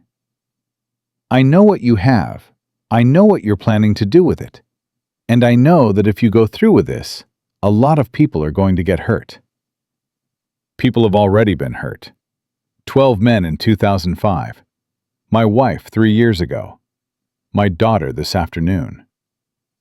I had nothing to do with your wife. You had everything to do with my wife. The intelligence leak that compromised our mission came from your office. The same office that buried the convoy investigation. The same office that's been running dirty operations for 15 years. Silence on the line. You can't prove that, Stone said finally. Yes, I can, and we both know it. Then why haven't you? Because I wanted to be left alone. Because I thought if I disappeared quietly, you'd forget about me. But you couldn't do that, could you? You had to send your boy to poke the bear. Derek made a mistake. Derek made several mistakes. The worst one was threatening my daughter. That wasn't... Don't. Marcus's voice went cold. Don't lie to me. Not now. Not after everything you've done. What do you want, Cole? I want what I've always wanted. To raise my daughter in peace. To live my life without looking over my shoulder. To forget that men like you exist. And in exchange? I don't think you understand. I'm not negotiating. I'm telling you what's going to happen. Tomorrow morning, everything I have on you goes public. Every file, every recording, every piece of evidence I've collected over the past 15 years.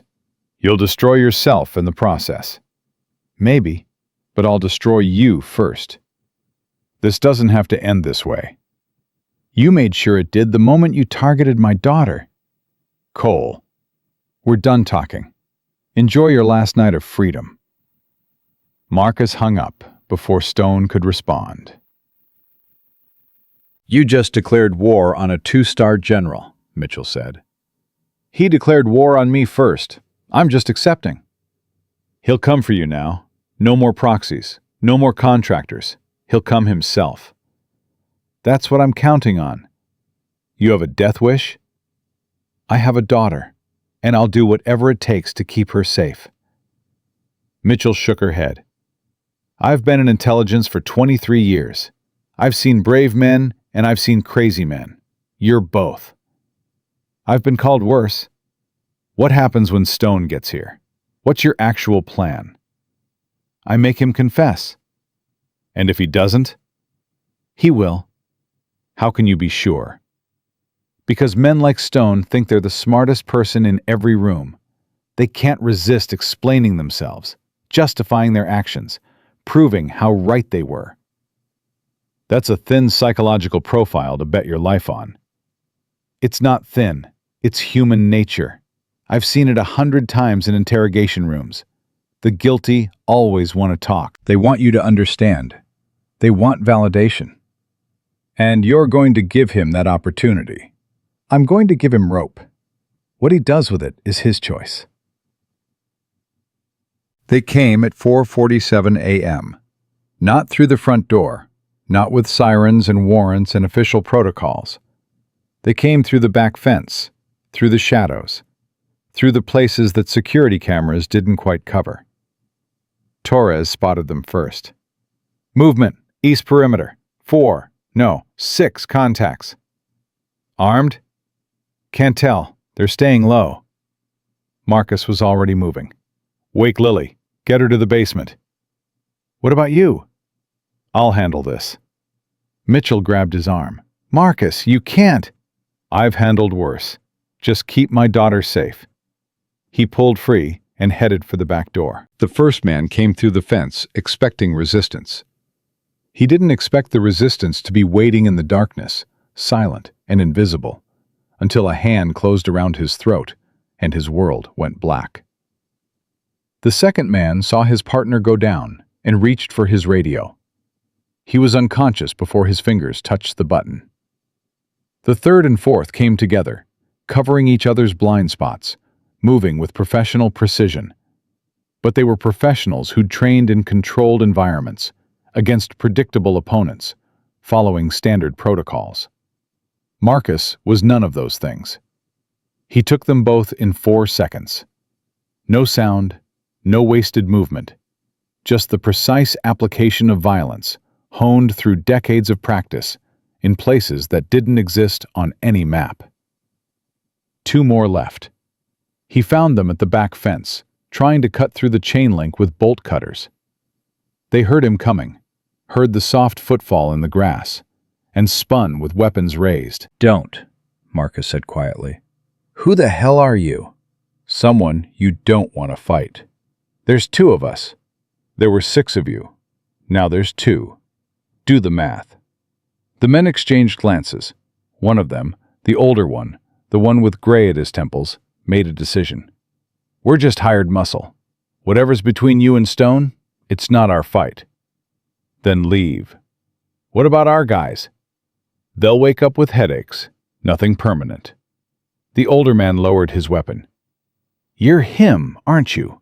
The ghost. I'm just a father trying to protect his daughter. Stone said you were dangerous. Stone said a lot of things, most of them lies. He's coming, you know, himself. Said he wanted to see this through, personally. Marcus felt something cold settle in his chest. When? Dawn? Maybe sooner. How many men? I don't know, 12, 15, plus his personal detail. Regular contractors or military? Mix of both. Some guys from our outfit, some active duty who owe him favors. Active duty soldiers following an illegal order. Stone has a way of making things seem legal, at least until it's too late to back out. Marcus processed this information. 15 men, maybe more. Active duty mixed with contractors. All converging on this location in less than 2 hours. Get your guys and go, he said. And if you're smart, you'll forget this ever happened. What about Stone? Stone is my problem. The older contractor studied him for a long moment. You're really going to take on a general? Alone? I'm not alone. I have something he doesn't. What's that? The truth. Marcus found Mitchell in the basement with Lily. His daughter was awake, sitting on a cot with her backpack in her lap, her eyes wide in the dim light. When she saw him, she jumped up and ran to him. Daddy, I heard noises. Just some people who made a wrong turn. They're gone now. Are more coming? He couldn't lie to her. Not anymore. Yes, but I'm going to stop them. How? The same way I've always stopped bad people. By being smarter, faster, more determined. Lily looked at him with those green eyes, her mother's eyes, and nodded slowly. You're going to fight. If I have to. Will you hurt them? Only if they try to hurt you. What about the bad man, the general? Marcus knelt down so they were at eye level. The general made choices a long time ago. Bad choices that hurt a lot of people. And now he's trying to hurt us to keep those choices secret. Can't you just show everyone what he did? I'm going to, but first I have to make sure he can't stop me. How do you do that? By making him face what he's done. By making him admit it. By taking away all his hiding places. Lily was quiet for a moment. Mom used to say that the truth is like sunlight. It makes bad things shrivel up and die. Marcus smiled, despite everything. Your mom was very wise. She said you taught her that. Did she? She said before she met you, she thought the world was mostly dark. But you showed her that there was light everywhere, if you knew where to look. Marcus felt tears threatening again. He blinked them back. Lily, I need you to do something for me. Okay. I need you to stay here with Director Mitchell, no matter what happens upstairs, no matter what you hear. Can you do that? What are you going to do? I'm going to have a conversation with the bad man. Just a conversation? Maybe more, but I'm going to try talking first. And if talking doesn't work, then I'll do what I have to. Lily reached out and took his hands in hers. Her small fingers wrapped around his scarred knuckles, holding tight. Daddy, promise me something. Anything. Promise me you'll come back. Not just that you'll try. Promise me you actually will. Marcus looked at his daughter, this fierce, brave, impossible child who had lost her mother and nearly lost her father, and still have the strength to hope. I promise, he said. I'll come back to you. Even if you get hurt? Even then. Even if the bad man tries to stop you? Especially then. Lily pulled him close and hugged him with all her 8-year-old strength. I love you, Daddy. I love you too, sweetheart. More than anything. Dawn came at 6:23 a.m. Marcus stood at the front window, watching the street fill with vehicles. Black SUVs, military jeeps, a convoy of force converging on a small brick house in a quiet Raleigh neighborhood. He's here, Torres said from his position at the communications array. Stone's vehicle just turned onto the street. How many total? 17 men, plus Stone himself. Weapons? Standard small arms, a few assault rifles. They're not exactly hiding. Good. The more witnesses, the better. Mitchell came up behind him. Marcus, this is insane. You can't take on 17 men. I don't have to take on 17 men. I just have to take on one. Stone isn't going to face you alone. Yes, he is. Because I'm going to give him something he can't resist. What? The chance to win. Marcus walked out the front door at 6:31 a.m. The convoy had stopped 50 yards from the house. Men were deploying from vehicles, taking positions, creating a perimeter. At the center of it all stood a command vehicle with tinted windows. Marcus walked toward it, alone, unarmed, his hands visible at his sides. A soldier stepped forward to intercept him. "Stop right there. I want to speak to the general." "The general doesn't want to speak to you." "Yes, he does. He just doesn't know it yet." The soldier raised his weapon. "I said stop." "Private, look at my hands. Look at my posture. Do I look like a threat to you?" The soldier hesitated. Behind him, the command vehicle's door opened. General Raymond Stone stepped out into the morning light. He'd aged in the hours since Marcus had last seen him. The stress of the night had carved new lines into his face, and his uniform, usually impeccable, was wrinkled from hours of crisis management. "Let him through," Stone said. "Sir, I said let him through." The soldier stepped aside. Marcus continued walking until he stood 10 feet from the general, close enough to see the exhaustion in his eyes. "You came yourself," Marcus said. "I'm impressed. You gave me no choice." "There's always a choice. You just made bad ones." Stone gestured at the men surrounding them. "I'd say my choices were pretty good. 17 armed soldiers versus one washed-up ghost." "Is that what you think I am? Washed up? You mopped floors for 3 years. You let my son humiliate you in a cafeteria. You ran away from a fight." "I walked away from a fight. There's a difference." "Is there?" "I walked away because my daughter was watching. Because I didn't want her to see what I'm capable of. Because some things are more important than pride." "And now?" "Now she's not watching. And you made the mistake of threatening her." Stone smiled. It was not a pleasant expression. "You still haven't told me what you want." I want you to confess. "To what?" All of it. The convoy ambush, the cover-up, the intelligence leak that killed my wife, everything. Why would I do that?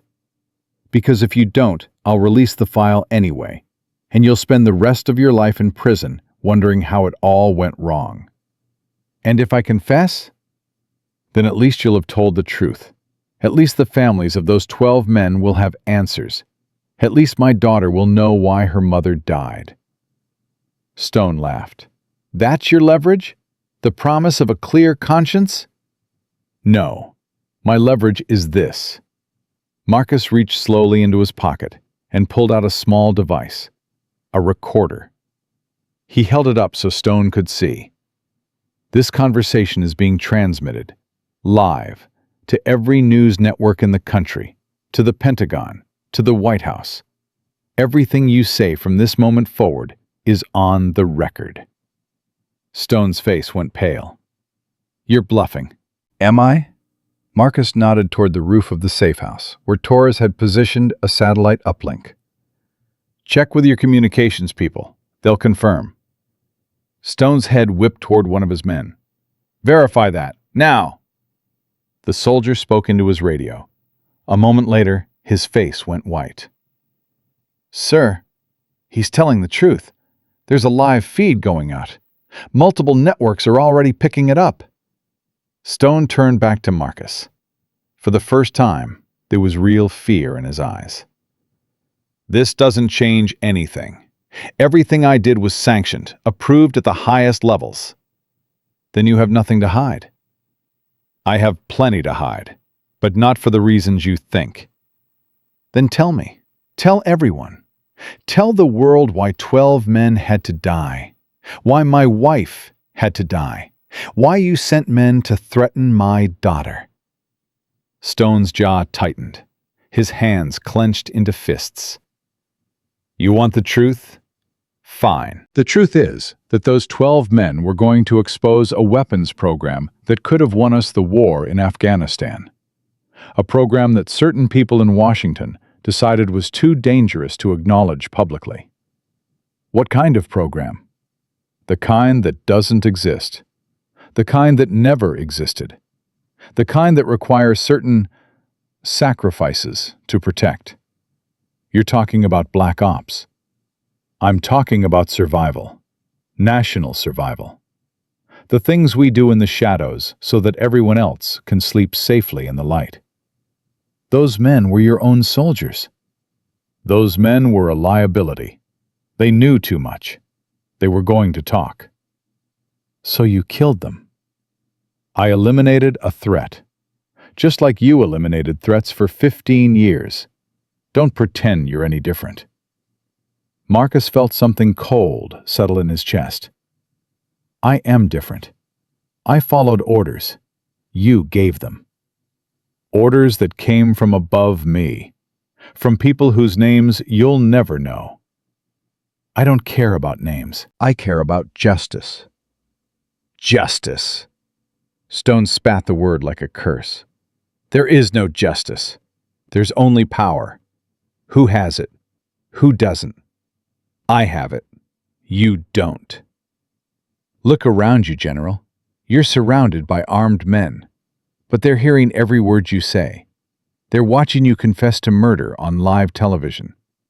How long do you think their loyalty will last? Stone's eyes flickered to his men. Some of them were looking away. Others were lowering their weapons. You think this matters? Stone said, his voice rising. You think broadcasting my words changes anything? The people who sanction those operations are still in power. They'll bury this just like they buried everything else. Maybe, but you won't be there to see it. What does that mean? It means you're done, General. Whether you go to prison or just fade away, your career is over. Your legacy is over. Everything you built dies today. Stone stared at him. The fear had been replaced by something else now. Something desperate. Something dangerous. If I'm going down, he said quietly, I'm taking you with me. He reached for the sidearm at his hip. Marcus moved. The gun cleared the holster in a fraction of a second. But Marcus was faster. He'd known this moment was coming from the instant Stone's eyes had shifted. The desperation. The calculation. The realization that everything was lost, and the only thing left was to take his enemy down with him. Marcus closed the distance before Stone's finger found the trigger. His left hand caught the general's wrist, twisting it at an angle that sent pain shooting up the older man's arm. His right hand struck the nerve cluster at Stone's elbow, causing his grip to spasm and release. The gun fell to the pavement with a metallic clatter. Stone screamed, a sound of fury and agony and disbelief. He swung with his free hand, a wild punch born of desperation rather than training. Marcus absorbed it on his shoulder and responded with a controlled strike to Stone's solar plexus. The general folded like a cheap tent, gasping for air, his knees hitting the asphalt hard. It's over, Marcus said quietly. Stone looked up at him, his face twisted with hatred. You think this changes anything?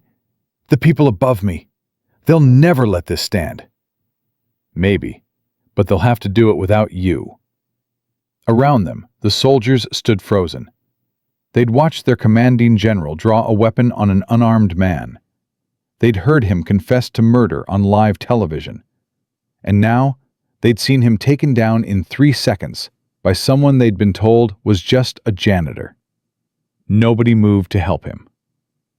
Sir, one of the soldiers, a young sergeant with combat patches on his shoulder, stepped forward. General Stone, I'm placing you under arrest pending investigation.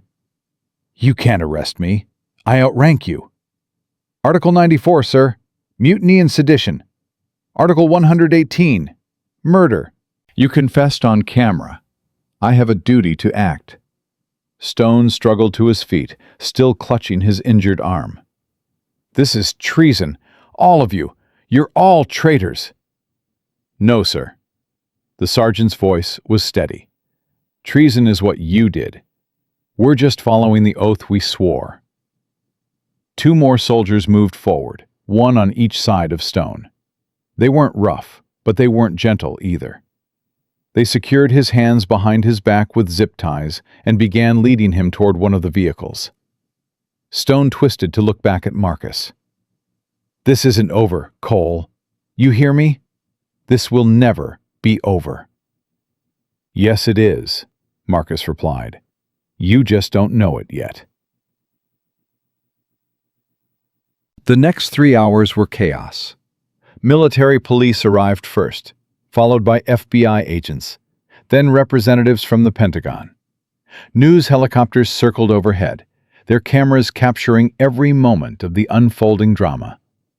Reporters shouted questions from behind hastily erected barriers, while government officials scrambled to contain a story that had already gone viral. Marcus stayed on the periphery, watching it all unfold. He'd given his statement to the MPS, handed over the evidence Mitchell's team had collected, and answered questions until his voice was hoarse. Now he just wanted to see his daughter. He found her in the basement of the safe house, still sitting on the cot where he'd left her. Mitchell sat beside her, talking quietly about something that made Lily smile. "Daddy!" She launched herself at him the moment he appeared in the doorway. He caught her and held her tight, feeling her small body trembling against his chest. "Is it over?" she whispered. "It's over. The bad man? He can't hurt us anymore." Lily pulled back to look at him. Her eyes searched his face, looking for injuries, looking for signs that he'd become the person she'd been afraid of. "Are you okay?" "I'm fine, sweetheart." Did you have to hurt anyone?" "Just the bad man, and not very much." "Really?" "Really. I promised you I'd try talking first. And talking worked." Lily's face broke into a smile, the first genuine smile he'd seen from her since this nightmare began. "Mom would be proud of you." Marcus felt something break open in his chest. Not the cold thing he'd been carrying since Sarah's death, but something else, something warm. "You think so?" She always said the strongest thing a person can do is choose peace when fighting would be easier. When did she tell you that? Every night, before bed. She said it was the most important lesson you ever taught her. Marcus closed his eyes. He could almost hear Sarah's voice, whispering those words in the darkness of their bedroom, while he recovered from missions that had nearly killed him. "Your mom was the best part of me," he said. "Everything good I ever did, I did because of her." "That's not true." "It feels true." "Daddy, you're good because you're you. Mom just helped you see it." They left the safe house at noon. Mitchell walked them to the car, her face showing the exhaustion of a sleepless night. But there was satisfaction there, too. The quiet triumph of someone who'd accomplished something important. "What happens now?" Marcus asked. "Stone goes to trial. Military tribunal. The evidence you provided, plus his confession on live television, he'll never see the outside of a prison again." "What about the people above him? The ones who sanction the operations?" "That's going to take longer. Congressional hearings, special investigations. It'll be years before we know the full scope of what happened." "And in the meantime?" "In the meantime, you're a free man. Full immunity, as promised. New identity waiting whenever you want it." Marcus looked at Lily, who was already in the back seat of the car, her backpack clutched in her lap. "I don't think I need a new identity." "You're sure? Stone has allies. People who might want revenge." "Let them come. I'm done running." Mitchell smiled. "Patterson was right about you." "What did he say?" "That you were the most stubborn man he'd ever served with. That once you decided to do something, nothing in the world could stop you." He exaggerated. "Did he?" Marcus extended his hand. Mitchell shook it firmly. "Thank you," he said, "for everything." "Thank you. You gave us what we needed to bring down a corrupt general. That's not nothing. It's also not everything. There's still work to do. There's always work to do. But today, we rest. We celebrate the small victories.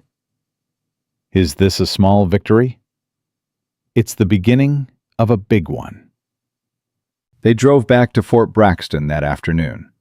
Marcus wasn't sure why he wanted to return. Maybe it was to prove to himself that he could. Maybe it was to close a chapter that had been opened too long. Maybe it was simply because the apartment he'd called home for 3 years was there, and he didn't have anywhere else to go. The base was different now. Word had spread about what happened in Raleigh. The janitor who wasn't a janitor. The ghost who had taken down a general. The father who had protected his daughter against impossible odds. People looked at Marcus as he drove through the main gate. Not with suspicion or hostility, but with something else. Respect. Awe. A little bit of fear. He didn't want any of it. He just wanted to be invisible again. Colonel Hayes was waiting for him at his apartment. She stood at attention as he approached, her posture as rigid as the day they'd first met. "Mr. Cole." "Colonel, I heard what happened. Everyone heard what happened. I wanted to thank you, personally. What you did, it took courage. It took desperation. Courage had nothing to do with it." "I disagree. Courage is doing what's right, even when it terrifies you. And I don't think you're a man who does things without being afraid." Marcus looked at her. "You're right. I was terrified. Still am, a little bit." "Of what?" "Of what Lily saw. Of who I had to become to protect her. Of what happens next." "What does happen next?" "I don't know. That's the terrifying part." Hayes smiled slightly. "If it helps, you still have a job here, if you want it." "Mopping floors?" "Actually, I was thinking something more appropriate to your skills." "Such as?" "Training, hand-to-hand combat, tactical awareness." The kind of skills that could save soldiers' lives. I'm not sure I want to train soldiers anymore. Then don't think of them as soldiers. Think of them as kids. Kids who are going to be sent to dangerous places, whether you train them or not. Kids who might live or die based on what someone teaches them before they go. Marcus considered this. He'd spent 20 years learning how to hurt people. The idea of using that knowledge to help them, instead, felt strange. But not bad. "I'll think about it. That's all I ask." 3 months later. Marcus stood in the small gymnasium on the east side of Fort Braxton, watching a group of young soldiers practice the techniques he'd taught them. Basic strikes, defensive maneuvers, the fundamentals of staying alive when everything goes wrong. He didn't wear a uniform, didn't carry rank. He was just Mr. Cole to the soldiers who trained with him, a civilian instructor with a mysterious past and skills that made even the most hardened veterans pay attention. "Good," he said as a young private executed a perfect disarm. "Now do it again, faster this time." "Yes, sir." "Don't call me sir. I work for a living." The private grinned and reset to try the technique again.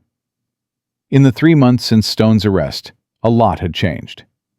The congressional investigations had begun, and more names were being added to the list of people who would face justice. The families of the 12 men killed in the convoy ambush had finally received answers, along with formal apologies from the Department of Defense. And Captain Derek Stone, the young officer who had started this whole chain of events by kicking a quiet father in a cafeteria, had been quietly transferred to a desk job in Alaska. His career was over, but he wouldn't face criminal charges. Marcus had made sure of that. Some people deserved second chances. "Daddy!" Lily burst through the gymnasium doors, her school uniform slightly disheveled from running across the base. "What did I tell you about running in here?" "That it's dangerous and I could slip and hurt myself. But I have news." "What news?" "I got an A on my history test, the one about the Civil War." Marcus scooped her up and spun her around. "That's amazing! I'm so proud of you." "Can we celebrate? Can we go to Murphy's for pancakes?" The mention of Murphy's brought back memories. The cafeteria where everything had started. The booth where he'd sat with Lily on that fateful morning 3 months ago. "Sure," he said. "Let's go get pancakes." Murphy's diner hadn't changed. The same checkered floor, the same vintage pendant lights, the same smell of coffee and bacon and comfort. But the way people looked at Marcus when he walked in, that had changed. Martha, the waitress who'd been working that morning, came over to their table immediately. "Mr. Cole, Lily, it's good to see you." "You too, Martha." "The usual?" "The usual." Martha smiled and hurried off to place their order. Marcus watched her go, then turned to find Lily studying him with those green eyes. "What?" "You're different now." "Different how?" "Before, you tried to hide, to be invisible. Now you just are." "Is that good or bad?" "Good, I think.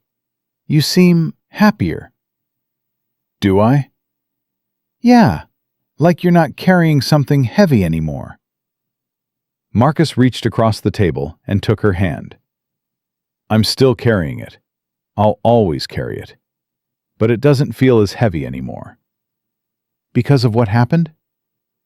"Because of you. Because you reminded me that there are things worth fighting for. Things worth being seen for." Lily squeezed his hand.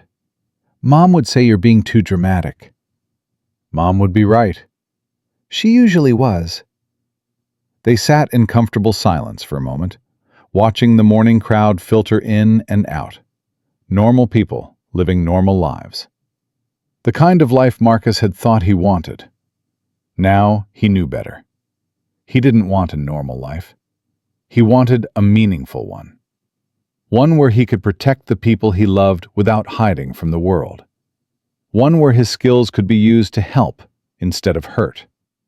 One where his daughter could grow up knowing exactly who her father was, and loving him anyway. The pancakes arrived with 4 little syrup cups, exactly as promised. Lily arranged them in a perfect row before opening the first one. The ritual was unchanged from 3 months ago, from 3 years ago, from all the breakfasts they'd shared since Sarah's death. "Daddy?" "Yeah?" "Do you think Mom can see us?" Marcus looked at his daughter. It was a question she'd asked before, usually late at night when the grief hit hardest. He'd never known quite how to answer. I think she's always with us. Maybe not in a way we can see or touch, but in the way you smile, in the way you laugh, in the things she taught both of us." "That's not really an answer." "It's the best one I have." "Do you talk to her? In your head?" "Sometimes, when things get hard." "What does she say?" "She tells me I'm being stubborn, that I need to trust people more, that I need to stop blaming myself for things I couldn't control." "She's right." "She usually is." Lily grinned. "I say that too. I know. That's how I know she's still with us." They finished breakfast and walked out into the morning sun. The autumn air was crisp, carrying the smell of fallen leaves and wood smoke. It reminded Marcus of the day this had all started, the morning he'd thought was just another ordinary Saturday. "Daddy?" "Yeah?" "Are we going to be okay?" Marcus stopped walking. He knelt down until he was at eye level with his daughter. "We're going to be better than okay. We're going to be great." How do you know? Because we have each other. Because we survived the worst thing that could happen and came out stronger. Because your mother raised an amazing daughter, and I'm going to do everything I can to live up to her example. Lily smiled. That's a lot of becauses. You deserve a lot of becauses. Can I add one? Of course. Because you're my daddy, and daddies protect their kids, whatever it takes. Marcus pulled her into a hug, the same fierce, tight hug he'd given her in the basement of the safe house. The same hug he'd given her after Sarah's funeral. The same hug that said everything words couldn't. Whatever it takes, he repeated. They walked back toward the base, hand in hand, father and daughter. Behind them, Murphy's Diner continued its morning routine. Waitresses poured coffee. Customers complained about the weather. Life went on, unchanged and unconcerned with the drama that had unfolded within its walls. But the regulars remembered. They'd tell the story for years to come. The quiet man in the worn jacket, who'd stood up to a bully, protected his daughter, and brought down a general without throwing a single unnecessary punch. They'd talk about the tattoo they'd glimpsed on his wrist, the dagger crossed with lightning, the mark of a phantom. And they'd remember the lesson he'd taught them without ever saying a word. True strength doesn't announce itself with swagger and threats. It sits quietly in corner booths, cutting pancakes for small children. It absorbs insults and injuries without responding in kind. It waits, patient and still, until innocence needs protection. And when it finally moves, it moves with a purpose that nothing can stop. Marcus Cole never became famous. The news coverage faded after a few weeks. The congressional hearings dragged on for years, eventually resulting in reforms that would prevent another General Stone from rising to power. The families got their justice. The guilty were punished. And the ghost who had made it all possible went back to his quiet life, training soldiers and raising his daughter, invisible once more. But those who knew the truth remembered. They remembered that real heroes don't wear capes or seek glory. They push mops and pack school lunches. They hide their scars and their tattoos. They choose peace when violence would be easier. And when their daughters ask if they're safe, they look them in the eyes and make promises they'll die to keep. Because that's what fathers do. That's what love demands. And that is a strength no army can defeat. 1 year later, on the anniversary of that fateful morning, Lily added a new tradition to their breakfast ritual. She raised her glass of orange juice and said, "To Mom, for teaching us how to be brave." Marcus raised his coffee cup. "To Mom." "And to you, Daddy, for showing me what brave looks like." Marcus smiled. "I learned from the best." They clinked their glasses together, father and daughter, in a small booth at Murphy's Diner. Outside, the world kept turning. Inside, a family that had been broken found itself whole again. Not because the wounds had healed completely, not because the memories had faded, but because they discovered something stronger than grief, more powerful than fear, more lasting than any enemy. They discovered each other, and that was enough. That was everything.